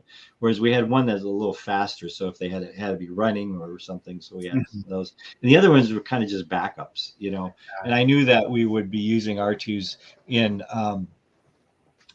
as other R2s, so they'd have to be colored differently. So we took vinyl, and we would take an R2 and put vinyl over different colors, and that's how we change it. And that way we didn't have to repaint it. Yeah. Every time. Huh. But in that, if you go back to Yeah. that group shot, the R2 that's in the very front, on the right, the two-legged, that's the one that's in that shot with me, and the one that's right behind him is the fiberglass one which is the one that, like I said, that my son is in. And those are the team that were from ILM that we did for did all the restoration. So Yeah. myself on the left, the tall guy between Grant and I is Scott McNamara, who's an amazing machinist and engineer. Of course, behind Grant in the white shirt is Nelson Hall, who my partner in crime and a lot of things, and then Preston Donovan and Eric Jensen on the right. Wow. So, and they provided like molding and other Yeah. services. That is such a cool character. That Yeah. Yeah, he's awesome. Now, Don, without, and this is just kind of my observation. Is it generally the way to tell if it's a fiberglass or if they're panels? I kind of could tell that some of the panels are a little bit rounder. Like, they have like a rounder depth to it. That would make them fiberglass. That's one of the ways. Yeah, the biggest one is the aluminum. Well, in person you could tell almost immediately, I think, Mhm. because they just look ricketier. I mean, Oh, the aluminum is only, I think it's 2 layers of like 060 yeah. aluminum, so it's not there's not a whole lot to them. And it's interesting, the R2 builders, they'll build frames and they do all this other stuff. None of these R2s have frames in them. Wow, it's just the Yeah. aluminum. Yeah, it's just the aluminum, the fiberglass shell, and they're Yeah. just bolted onto for the Yeah. fiberglass. They're just bolted on the shell. I actually snapped the leg during episode 2 Wow. when we were rehearsing something. Yeah. It was on an incline, and I tried to turn, and the wheel dug in, Yeah. and the leg just snapped in half. Yeah. And so we fixed it, but that one was out for a while. Mine is hand scored styrene. Oh yeah, I hand scored all the 2 layers the on. skin and everything. That was That's a really good solution as opposite to the fiberglass. This is the R2, the ILM R2. Okay. So this is the one that we built at ILM. And the way you could tell in the skirt, in the middle of the skirt, the little dot, and that was a camera. We had a camera there. Oh, I didn't know. For Okay. episode 1, because for again, one of the problems that was this R2 is built to resolve a series of issues that they were having during the filming of episode 1, and one of them was if they can't get into the set, how are you going to see to operate? Mhm. So we thought, well, let's put a camera in R2. Well, the most obvious place to put it is the big blue eye, but Pointing. what the problem was, you could minimize that a little bit by having it on an angle so that it's not shooting up. We did put it in the eye. The problem is that if you turn the head, then you don't know where you are relative to center. So you could turn the head, but then you might think it's straight, but it might be off center, and then you're going in a different direction. So it had to be on a fixed point, and at least for me, it had to be. Yeah. And we put it in the skirt, and I figured no one's going to see the little black hole there. Yeah. And we stuck it in there, drove it all over ILM, and it was great. I could be a few hundred feet away from it, and I could drive it all around, and no one see me. We never used it. Oh, so we never used it for shooting. Yeah, so we never had the situation where we needed it. Yeah. And then for episode 2, I just pulled it out because it was in the way. Yeah. Man, that is such a cool stuff. Yeah, and that's, by the way, my team from the two of the 3 people are on my team. Justin Dix in the back. Justin and I painted the C-3PO for episode 2, the multicolored C-3PO. Yeah, cool. And then that's Matt Sloan on the kneeling down, and he played Plo Koon in episodes 2 and 3. Oh, okay, that's cool. So then there's this one. Yeah, that was Archie's last day of shooting on episode 3. Wow. And we were shooting the scene where they're trying to rescue the Emperor, and that's a fiberglass. That's not the ILM R2. It's the speedier R2 because he had to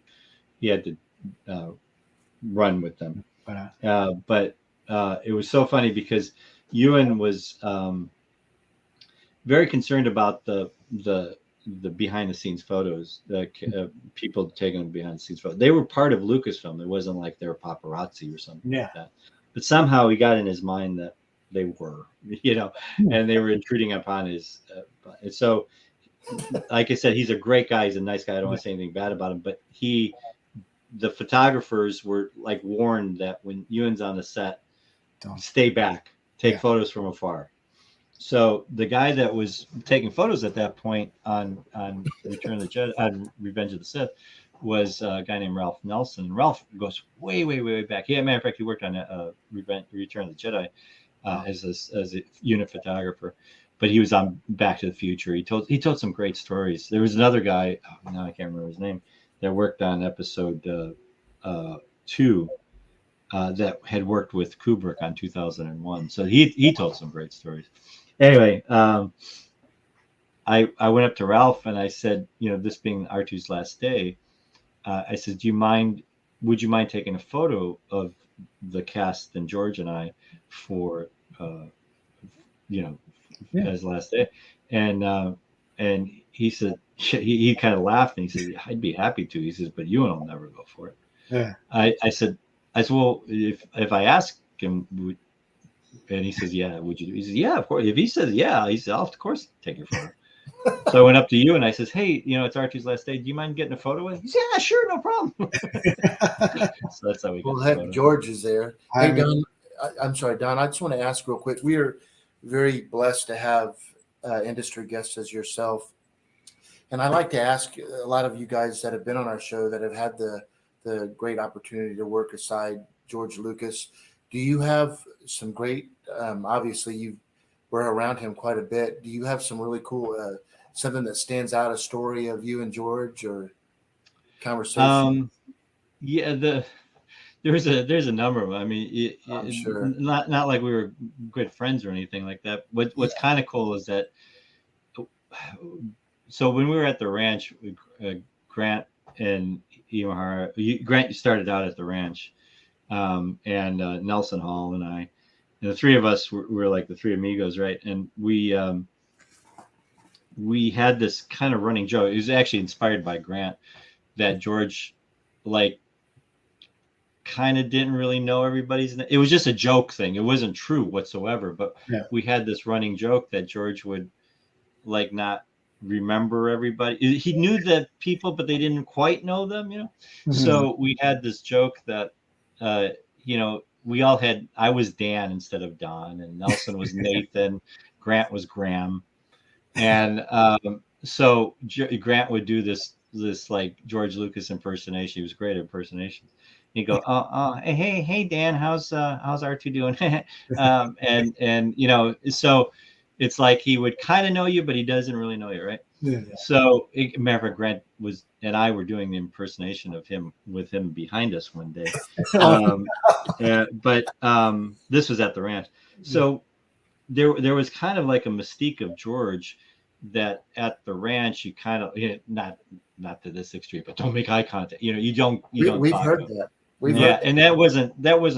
I don't know where that came from. That it might have been just someone paranoid thinking that someone's gonna fanboy out at him.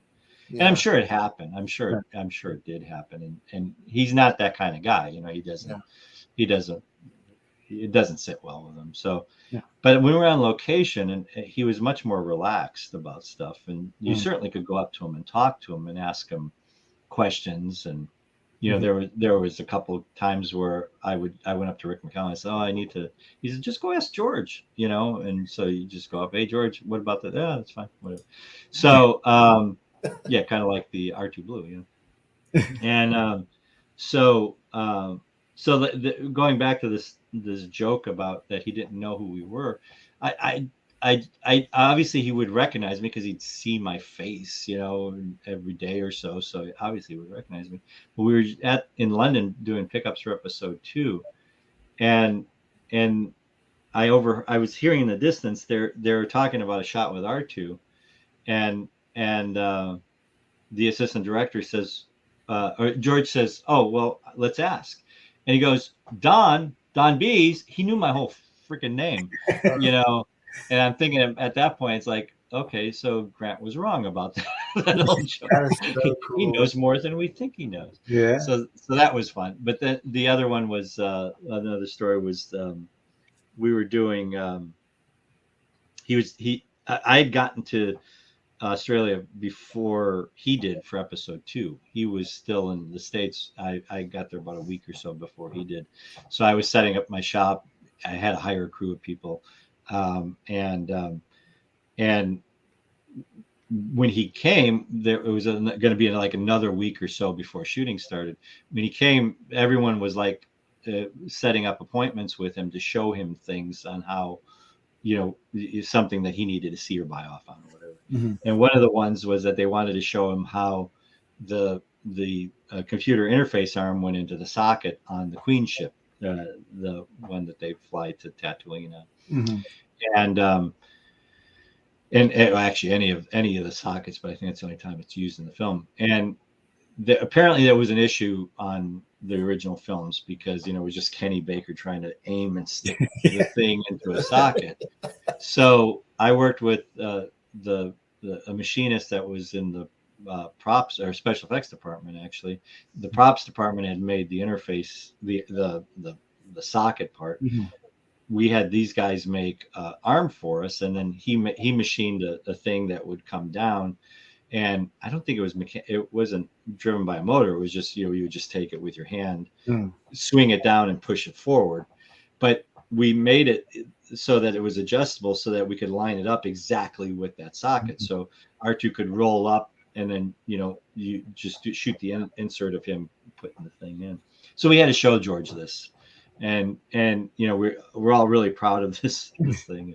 Set it up and show it to him. He goes, "Oh, that's great." Anyway, so I've got this other question about it, and it's like it blew that one off. So yes or no? Yeah. He's like, "Yeah, that's great." And that's the highest compliment you can get out of George is that, yeah, great. It's funny. So he starts going in, and he says, "Okay, the Obi," and I read the script, by the way, at this point. Mm. He goes, "Obi-Wan has his droid." I said, "Oh yeah, R4." He goes, "Yeah." And I said, "Now, and I knew about the different head styles, mm-hmm. right? This is an R2 style head, R4 is a different style. I said, "Yeah, R4." I said, "That's the one that head shape is like it looks like a lampshade." Yeah. And we had one. We had made one. He goes, "Oh," he said, I don't want to use that one." I said, "Oh, okay." I said, "Well," I said, "What's really cool?" I said, "I always like the R3 style. It's the clear dome, with the mechanic." And we had one of those too, right? Yeah. We made these in preparation for the film, just to have more in the background. And he goes, "Oh," he's not. "I don't want to use that one either." I said, "Okay." And then he goes, "Can't we just take an R2 head and paint it?" and I go, and I it's like there's one of those moments, and like I said, "We can do whatever you want, George." And it's the red one, right? Yeah. And I says, "What color do you want?" He goes, "Let's make it red." I said, "Okay, so all the parts that are blue, you want red?"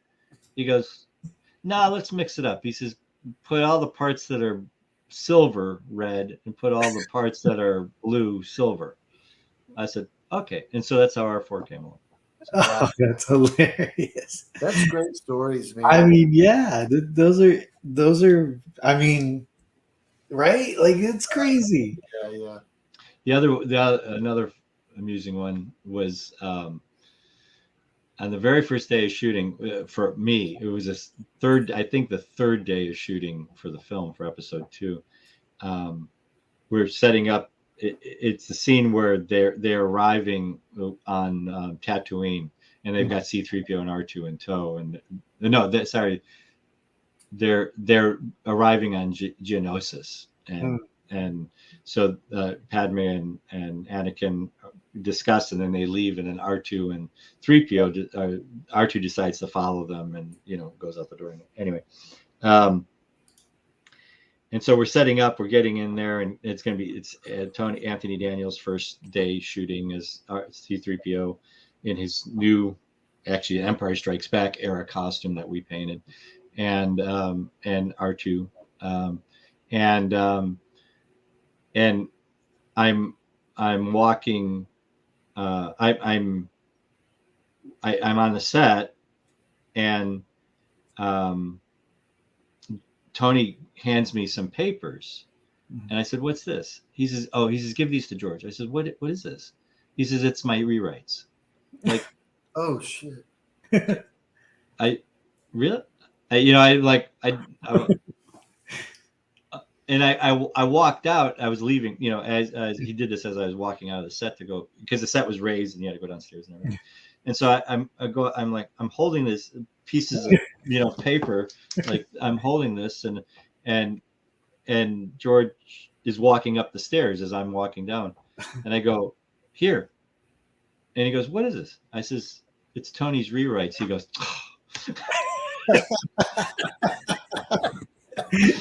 And so then a few weeks later, we would always go in and block George would come in with the cameraman and whoever's key, the actors and me as R2 we would block out the action where he would want the characters to be.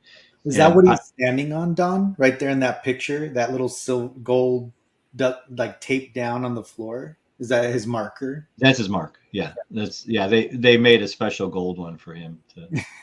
That's funny. He got a big kick out of that. But we were setting up blocking the scene in the Lars garage, Owen Lars's the Lars Homestead garage, and it was going to be the scene where C-3PO gets the cladding put on because originally C-3PO was the pot. That's so cool. And we were blocking it, and it was the end of the day. We were blocking it for the next day. So George is like, yeah. So Padme, you'll be over here, and C3. And I was there for Tony because Tony had left for the day, and I just I was making sure that there wasn't going to be any issues walking downstairs, whatever. And he says, and C3PO will be here, and they'll do their dialogue, and C3PO will say this, and I says, or whatever Tony wants to say because of his rewrites. and George goes, let me tell you something. He says, he can say whatever he wants when we're shooting. He says, because his mouth doesn't move. He says, but when we go and do his lines for voiceover, he says, I'll make him say what I want him to say. Oh, that's hilarious. Yeah. Oh man, that's awesome.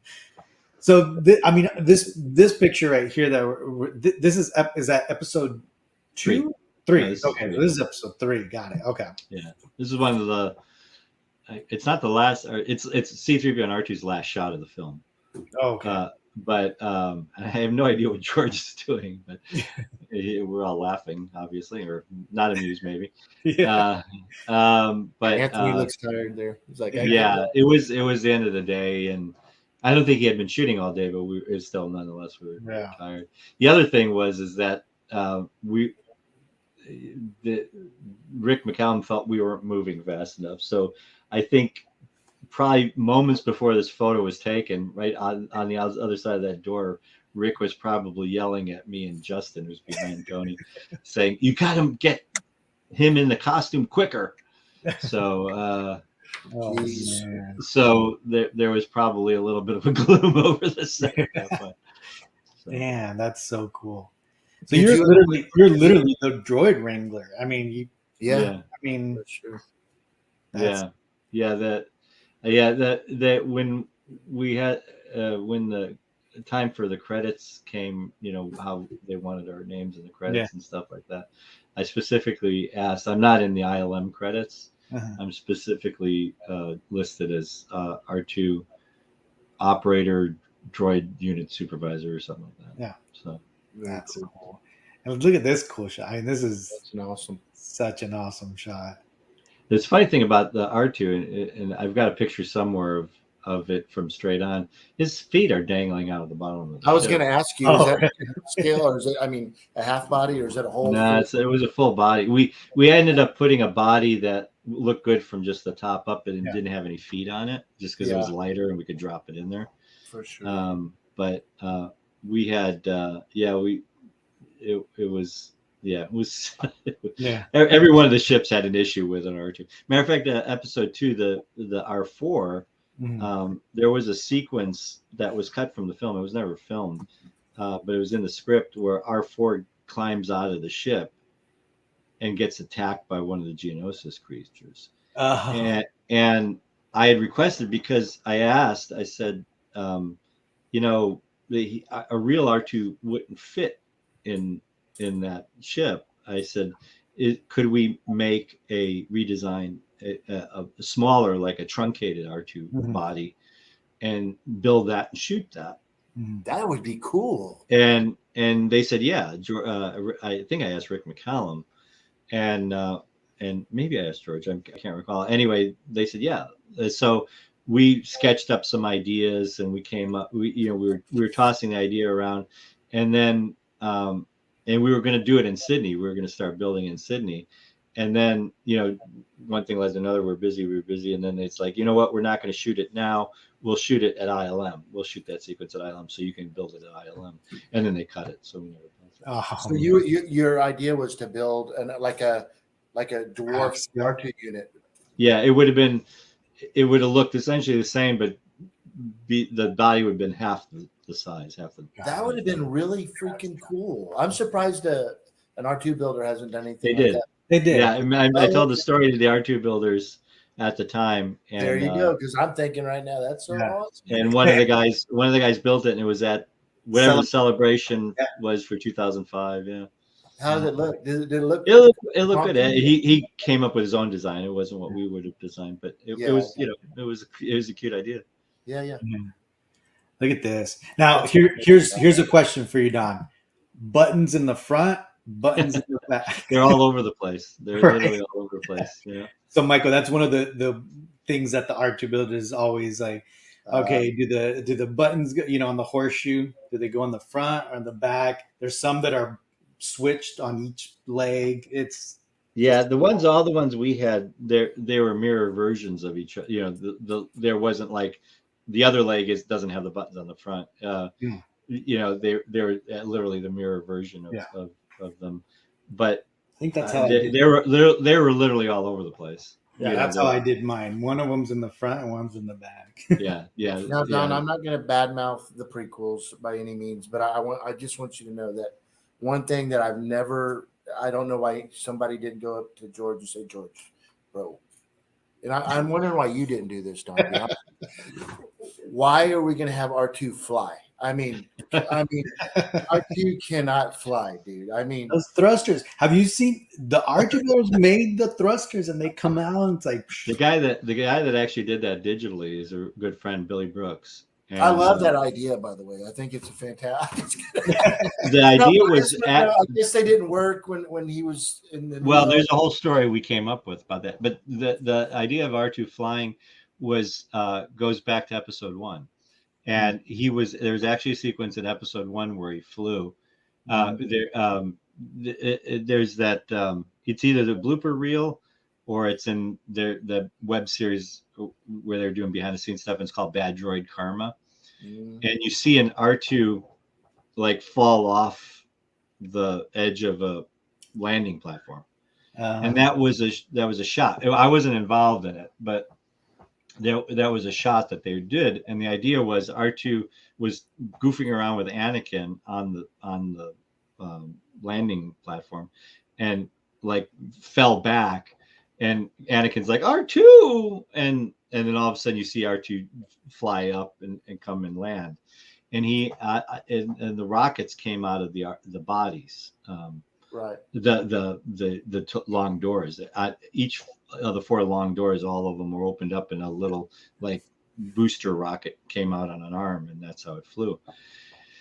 I don't recall that they actually built the little rocket things, but they did have R2 on wires and dropped them off the side of this thing. And it was before I was there shooting, so I wasn't witnessing it. So the idea is obviously got cut from the film, and then they had the idea to come back, and it was Billy that suggested the R2s come out of the boosters come out of the arms, because then he could pitch and do all sorts of stuff, and there's a lot of character in it and what he did. So I mentioned earlier that there was the one digital shot of R2 in episode 1 when he comes to the top of the Queen ship and drives down to fix the power converters or whatever they are.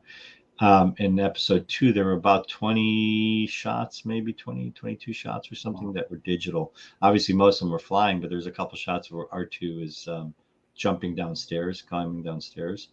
And also when Anakin and Padme are walking in the big plaza that was shot in Seville, Spain.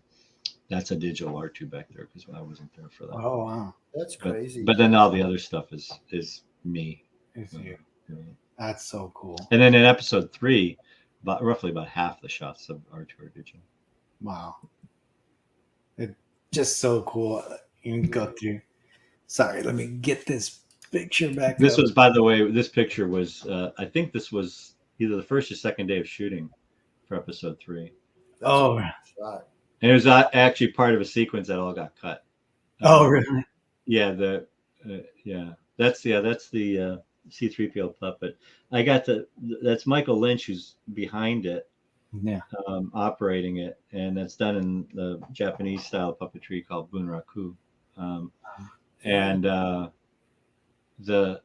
so he's attached to it as key points, and so when he moves his body and his head, that does the same thing. Yeah.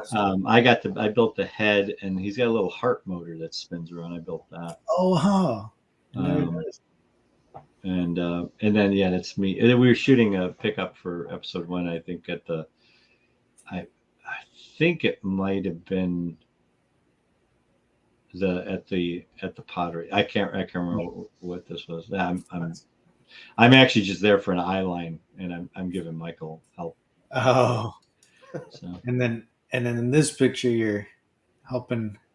Yeah, that was actually Tony's last day of shooting, and technically my last day of shooting episode 3. That was when he's flying off with Padme to Mustafar. Oh, okay. And there wasn't a ship; there was a chair. So, Don, what was it like working with Tony? We get along great. We had a great time together. We particularly again in episode 2, we had a lot of fun working together. We got to go to Tunisia, and it was fun to see his recollections of the time there during episode, the original film. Yeah. And we had a really wonderful dinner one night after. I don't think we were shooting that day. We just went out to dinner together and chatted about everything, life and everything. So yeah, I got to see him at Celebration. Got to say hi to him. Oh, so, very cool. That's very cool. And he gave me a signed copy of his audio book. He gave me a signed copy of his audiobook. Oh, I already had the. He says, "I hope you have my book." I says, "Yes, of course I have your book." I says, "I would like to get an autographed copy of it one day." He said, "Well, let me give you do you have the audio version?" I said, "No, I don't have that." He said, "Let me give you that." So he's like, "Oh man, that's cool." And then this picture is are these are you said are these pickup shots or they're just no this was for episode 3, and it was the cover of Vanity Fair. Oh, that's okay. And so Annie Leibovitz was taking a photo. She was there for 2 or 3 weeks actually, and the big thing she was going to shoot, which we knew she was going to shoot the cover, and then we asked her on this day, because my crew was there, because we had Tony is dressed up as C-3PO, and we had R2 there. So I didn't have a big crew. It was only 4 of us. So the entire crew was there, and I went up to her because I actually met Annie Leibovitz several times, and she remembered me, which was really cute. Oh, that's cool. And the first time was at the ranch, and they were doing a big photo shoot with with Martin Scorsese, Francis Ford Coppola, Steven Spielberg, George Lucas, and I think that was it. And Brian De Palma was the fifth one. And they were looking for a location to shoot it in, and I was at the archives at that time, and so this would have been the early '90s or so. And they were looking for a location to shoot this picture in, and they came through the archives thinking, well, maybe we could shoot it here, and it wasn't appropriate, for those 5 guys. So, but they introduced me to her, and what was really cool, I've met a lot of famous people over the years, but the next day she saw me at lunch. We weren't having lunch together, but we were at the same place. Mm-hmm. She saw me and she said, "Hello, Don," which was really great. And I can't remember names, I forget my own kids' names, but the fact that she remembered my name from that one, from just a brief meeting the day before. And then several years later, we were at episode 2. We were shooting in Italy at Lake Como, Mhm. and I had to go down. We had a base camp where all the stuff was at because all the stuff couldn't come up to the house where we were shooting. So I Mhm. had to get a ride down to that base camp, look through a crate, and then get a ride back up. And I was waiting for the van to come back and pick me up. And there's Lynn Hale, who was the head of publicity at the time, and Annie Leibovitz and her producer. And so I knew Lynn, of course, and Mhm. well, of course I knew Annie, Yeah. And Lynn reintroduced me to. She says, "Oh yeah, I remember you from the archives." So she remembered me after 10 years or so. Funny. So then we got to London for episode 2, and they were doing a bunch of. She was doing a bunch of stuff for Vanity Fair, and they wanted to shoot an R2. So I got the R2, and I had pulled it. I opened the crate. It was still in its crate because we weren't shooting with it, and I pulled it over to her, and she was looking at it, and she says, "Oh," she said, I think we're going to leave it in the crate." I said, "Okay." So I was just leaning on the crate, I was waiting, and Yeah. she was setting something else up, and she turned around. She says, "Remember that pose?" I said, "Oh, okay." And so I was going to ask her if she wouldn't mind taking one photo of me, right? Yeah. Well, what she ended up doing was after she took the photo of R2, which is actually in her book, and a print of it went on sale a few years ago and sold for something like $37,000. Oh wow. Um, she had me jump in, and she took a whole series of photos of me, and then she sent me the copy. I've got it. I can't see it. It's up on my wall right behind this is where my camera is. And this is a picture. She signed it and sent it to me. Oh, that's so cool. So that was real cute. So we got to all this for this story. That we went to do this. Lynn Hale asked me, because she knew I was Boba Fett. She says, "Would you fit into the Django costume?" Because we Yeah. wanted to put Django on the cover of Vanity Fair, and we're doing this with all the characters and the actors with some of the characters. And I said, "Yeah, I could try." And that's when I found out that Tamara Morrison is a little shorter than me, and so the jumpsuit. I had a little problem in the crotch area. Let's put it that way. It was a little on the tight side.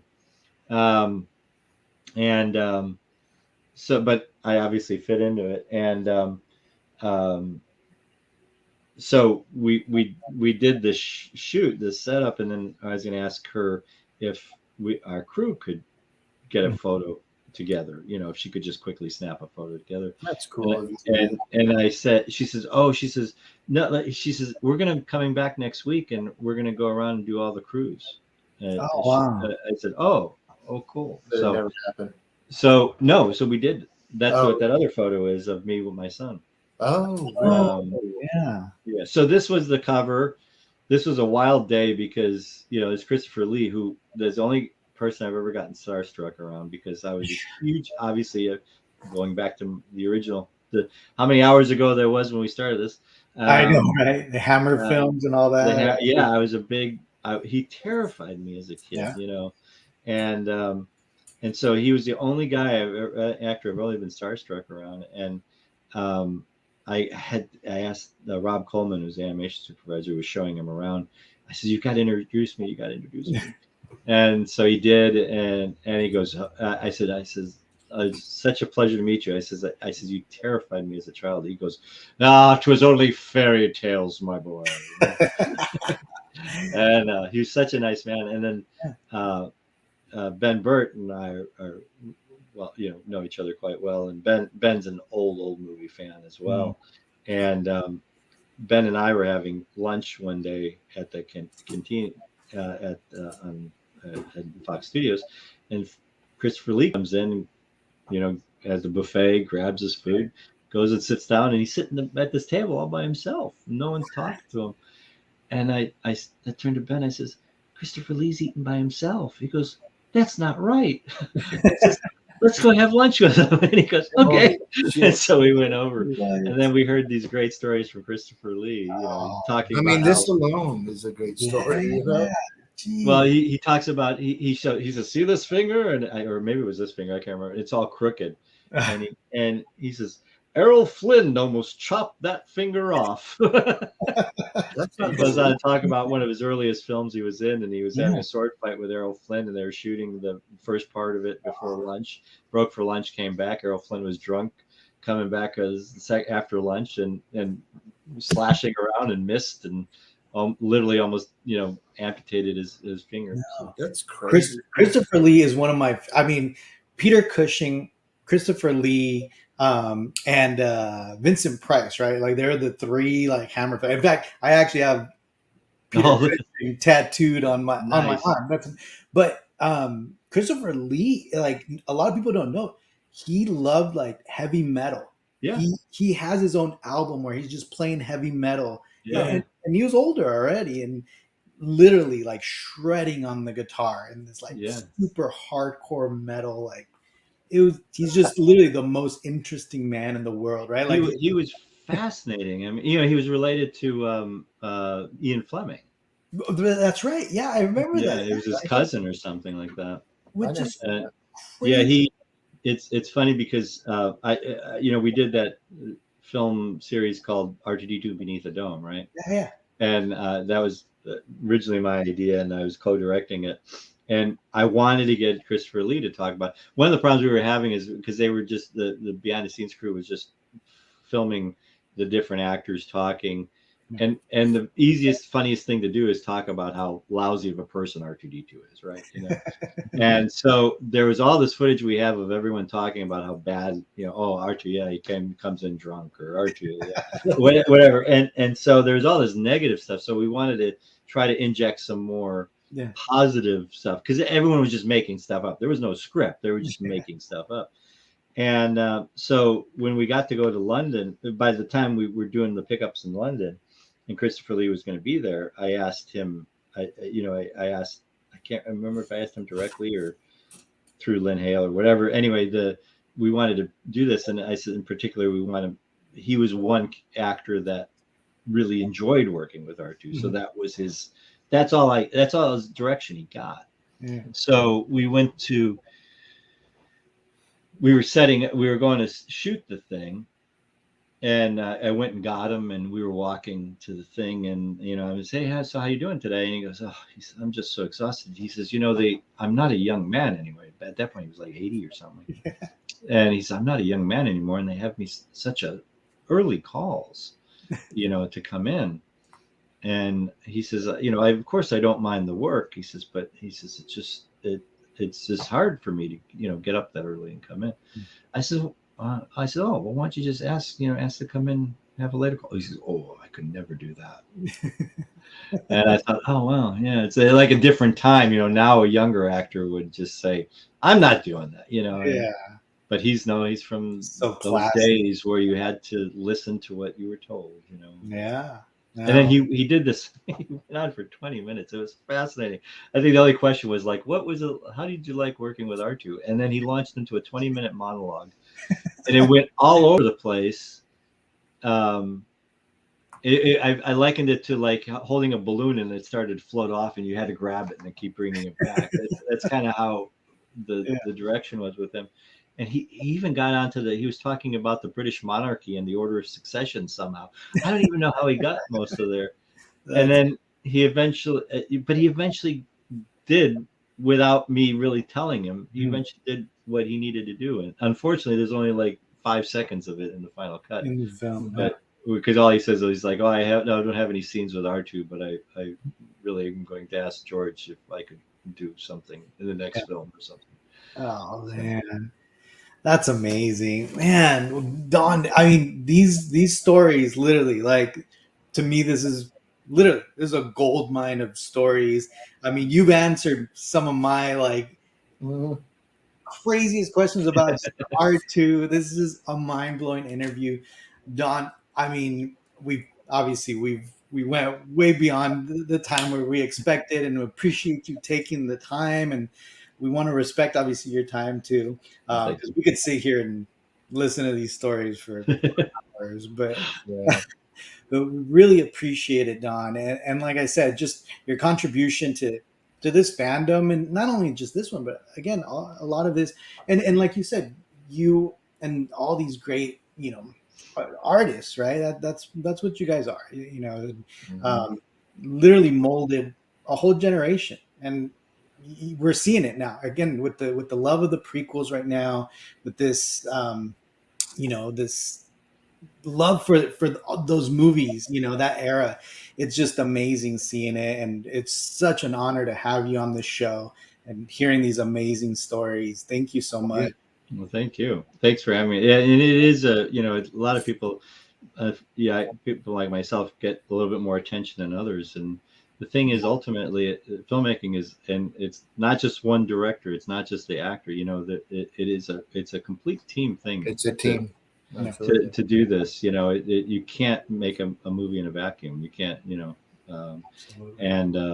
and so, like I said, unfortunately, the way some of it works is like some people get more credit than others, and I understand. but Yeah, you're super humble, and just hearing some of your stories and what have you interacted with the others amongst your crew, you could tell Yeah. that you're one of those guys that is, hey, look, this is a team, and then that kind of shows why you did all the different things that you did, Don. Look, I mean, you were on a lot of different aspects of being a part of that. We've had industry guests like John that was worked at ILM and then didn't work at ILM and then worked at ILM again and then didn't. And I mean, that's how mind boggling, and you were a part of that, and there's a reason that you were fortunate enough to be able to stay on board with them all that time. And totally mercenary. I just needed to work.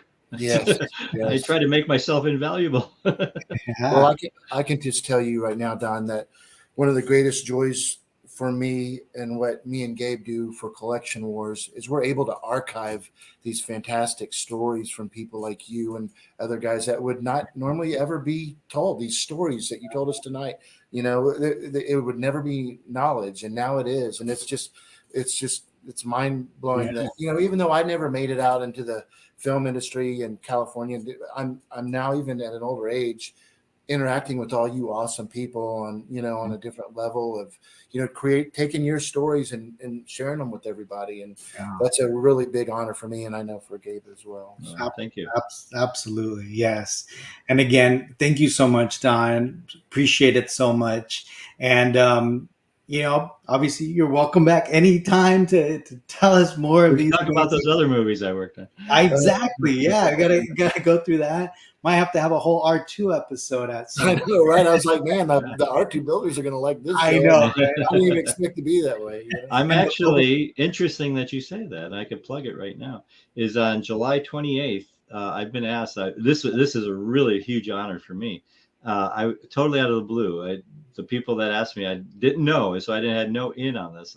I'm going to be. They're going to be talking to me about R2 at the Academy Museum in LA. So, oh, awesome. so it's a series that they have called Building Character, and in this case, it's building character, how R2D2 was brought to life. So, Oh. What's so going to be involved with that, Don? What are you going to be it's just doing? me and a moderator talking, Very similar to cool. this. So, Very, except very they only cool. got an hour, so I have to talk faster. But Yeah, right. Is it going to be open? you'll probably hear some of the same stories. It's a free story. It's a free thing at the Oh, museum. it's gonna be at the At the Academy. actual Academy Museum, yeah. Oh, I'm So I gonna don't have to think it's being start. streamed or anything like that, but Oh, it's free. It's 100% free. I So might have to swim. Yeah, I'm in San Diego, so I'm cool. nearby. Yeah, July 28th. You can get tickets now if you go to the Academy Museum website. Oh, perfect. Awesome. That's Well, great. well, Don, again, thank you so much for this. This has been absolutely one of my favorite episodes of all Yeah. time that we've done. Thank And you. This thank one you. we don't think they can get better. We do this happens quite a bit, and then all of a sudden Oh, it's better. It's like there's no way yeah. it's gonna get That's better. it's going in the right direction at least. It is. It is. But what's funny too? There's a lot of little connections too. Like you mentioned, your love for like the horror movies and all stuff. We had Don Post Oh on yeah, our show yeah. talking about those masks. I know Don. Yeah, We, yeah, we worked together because when they made the R2s and C3POs Yes. yeah. yeah. We talked about that. We talked about the tools on Boba Fett's shins and all that. How he was working on those with the life side. Yeah, and it's so cool how it kind of just. He's got a fascinating history with his father. Yeah, we We talked about talked about that. it. Yeah. You need to watch that episode. I'm Yeah. going to check it This is out. Don's 3PO right here. Oh, Yeah. right. Cool. Yeah, Yeah. it's the best All, one to get out there for sure, no doubt. yeah. All right, Don. Well, thank you again. And we will, yeah, hopefully we'll see you real soon. Great. Thanks for having me. I really Thanks for appreciate your it. time tonight, Don. Sure.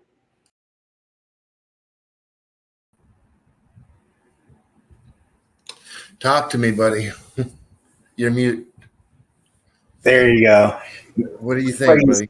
Oh, crazy. I mean, those stories. And then obviously, we stayed on a little bit after and just talked a little bit more. And just, Mm, I mean, we stayed on almost to midnight our time. I mean, it was just so amazing. All his stories and just, he's such a humble person. And, you know, it's just mind boggling, and you're hearing all these crazy stories, I right? know.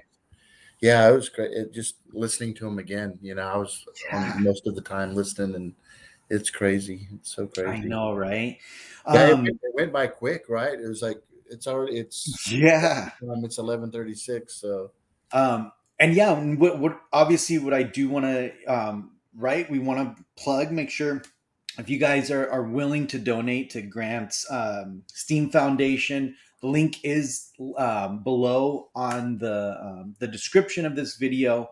And also, if anyone's in the LA area or nearby, Don's event at the Academy Museum, like he said, it's going to be free. So that'd be really cool if we could, get a couple of people kind of in the SoCal area to show up and show support. And yeah, that'd be a cool little meetup. So yes, that'd be yeah, good. yeah, it looks like it's what the 28th, right? You think you're gonna make it? Um, so the 28th, I think it's Comic Con weekend, I want to say. So I guess it just depends if I'm already all Comic Coned out, you know? Yeah, right. So I'm Yeah. gonna be there. Yeah, I'm gonna be there Wednesday through Sunday. So I mean, Joseph's gonna be there, isn't he? Joseph's gonna be there. Yeah, yeah, yeah. Yeah, that's crazy. We'll meet up. We'll meet up on some of those days. So I was should looking be for this model thing I wanted to share with everybody. that he worked on. No, this is a different gentleman that I was going to bring Oh up to you yeah. guys. Well, we could. Yeah, I mean, we could definitely show that next week Yeah, yeah, yeah, too. yeah, yeah, yeah. Um, Look at everyone's staying up late to Yeah, watch this one. yeah. Yeah, cool. Wow, Well, yeah, Rio de Janeiro. I know, right? That's so cool. That's Five really cool. 35 in the UK. Jeez. I know, right? That's so awesome, guys. You guys are so cool. Yeah. But yeah, no, that was definitely one of my favorite interviews, and it was just so cool to just be able to talk to him. Man, you bringing up that blue paint. I'm like, Gabe, why are you bringing it? And then all of a sudden he's like, yeah, I did that. I came up with that. That's good. You're like, what? The hypo blue, it's Because crazy. you've brought that up probably 5 different episodes before. You know what I mean? Seriously. Yeah, I mean, So what are the odds? it's a thing too, and even as he's describing it, right, it's still kind of like there's still some debate, right? Even there, he's like, well, and now I think it's the dicam blue, so it's definitely still kind of up in the air.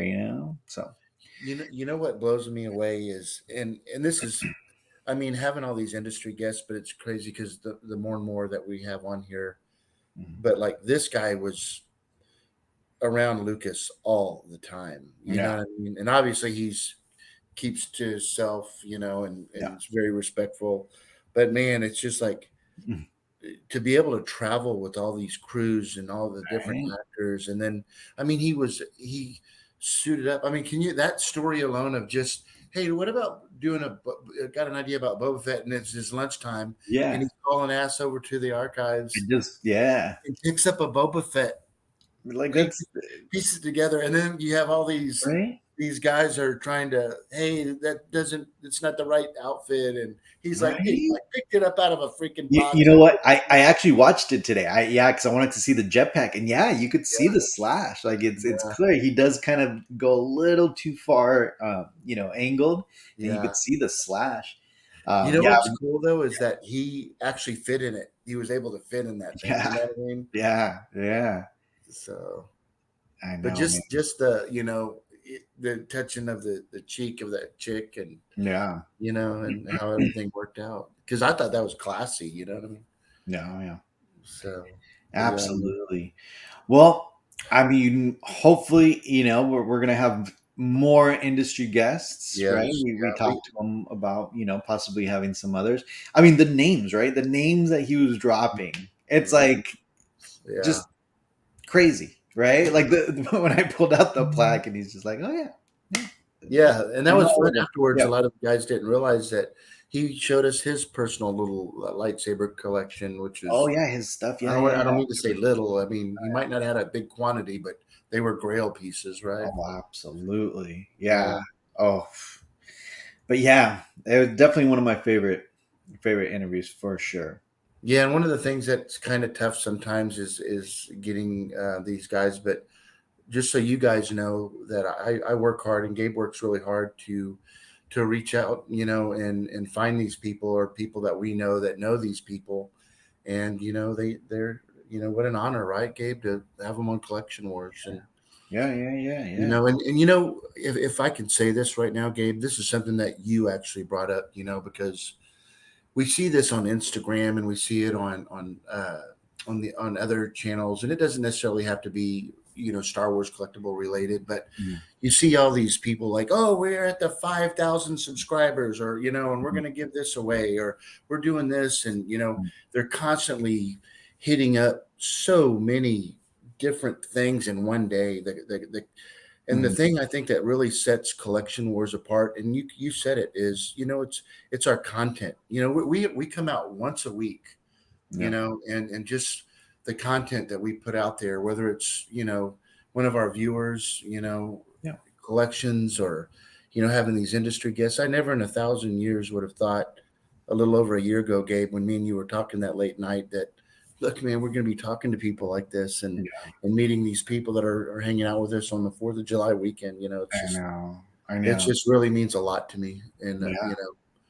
Absolutely. And I Absolutely. know it sounds kind of weird. I'm weird now a little bit, but I really wanted to be a part so bad, like so many people Yeah. that didn't get the opportunity to be a part of that, and to be able, at an older age, be able to share these stories and hang out with these people, and Yeah. it's just getting, it's just Yeah. it's I mean, amazing. it's literally. I mean, that's what we basically did yesterday. Like, right? It was Yeah, like the equivalent of going out to dinner with him, right? And for yeah, 4 hours, or yeah, however long yeah, we ended up yeah. staying there. I mean, and we could have sat there and talked to him for much longer than that. Oh yeah, yeah, Yeah, we literally almost midnight to. yeah. It's So really cool, man. it's It's really really, cool to, really cool. to just get to meet so many cool people and just be a part of this community, and just the wider community, right? Like Yeah, our right. community, the collecting community, it is a Yes, niche, right? It's a very small community. yes. But Yep. then guests like these just obviously have just this wider reach, We've for we've got a niche. yeah. We've got a little niche that we put Yeah. together. Yeah. Yeah. And Absolutely. and just like Jason said, quality, not quantity. And it's really, Yeah. really cool, man. I look forward to this. and Absolutely, man. and and That goes for collections too sometimes, right? Like, Jeez. um, Yeah, we already have a really cool collection to show soon, yeah, and you yeah, know, but yeah, it's cool. it's crazy stuff. But Yeah, guys, thanks so much for joining Gabe and I. I really, really enjoy this, and you yeah, guys have a safe rest of your weekend. I'm glad it's a long weekend for everybody, yeah, yeah. and Enjoy it. Stay safe. for damn You sure. know, don't Yeah.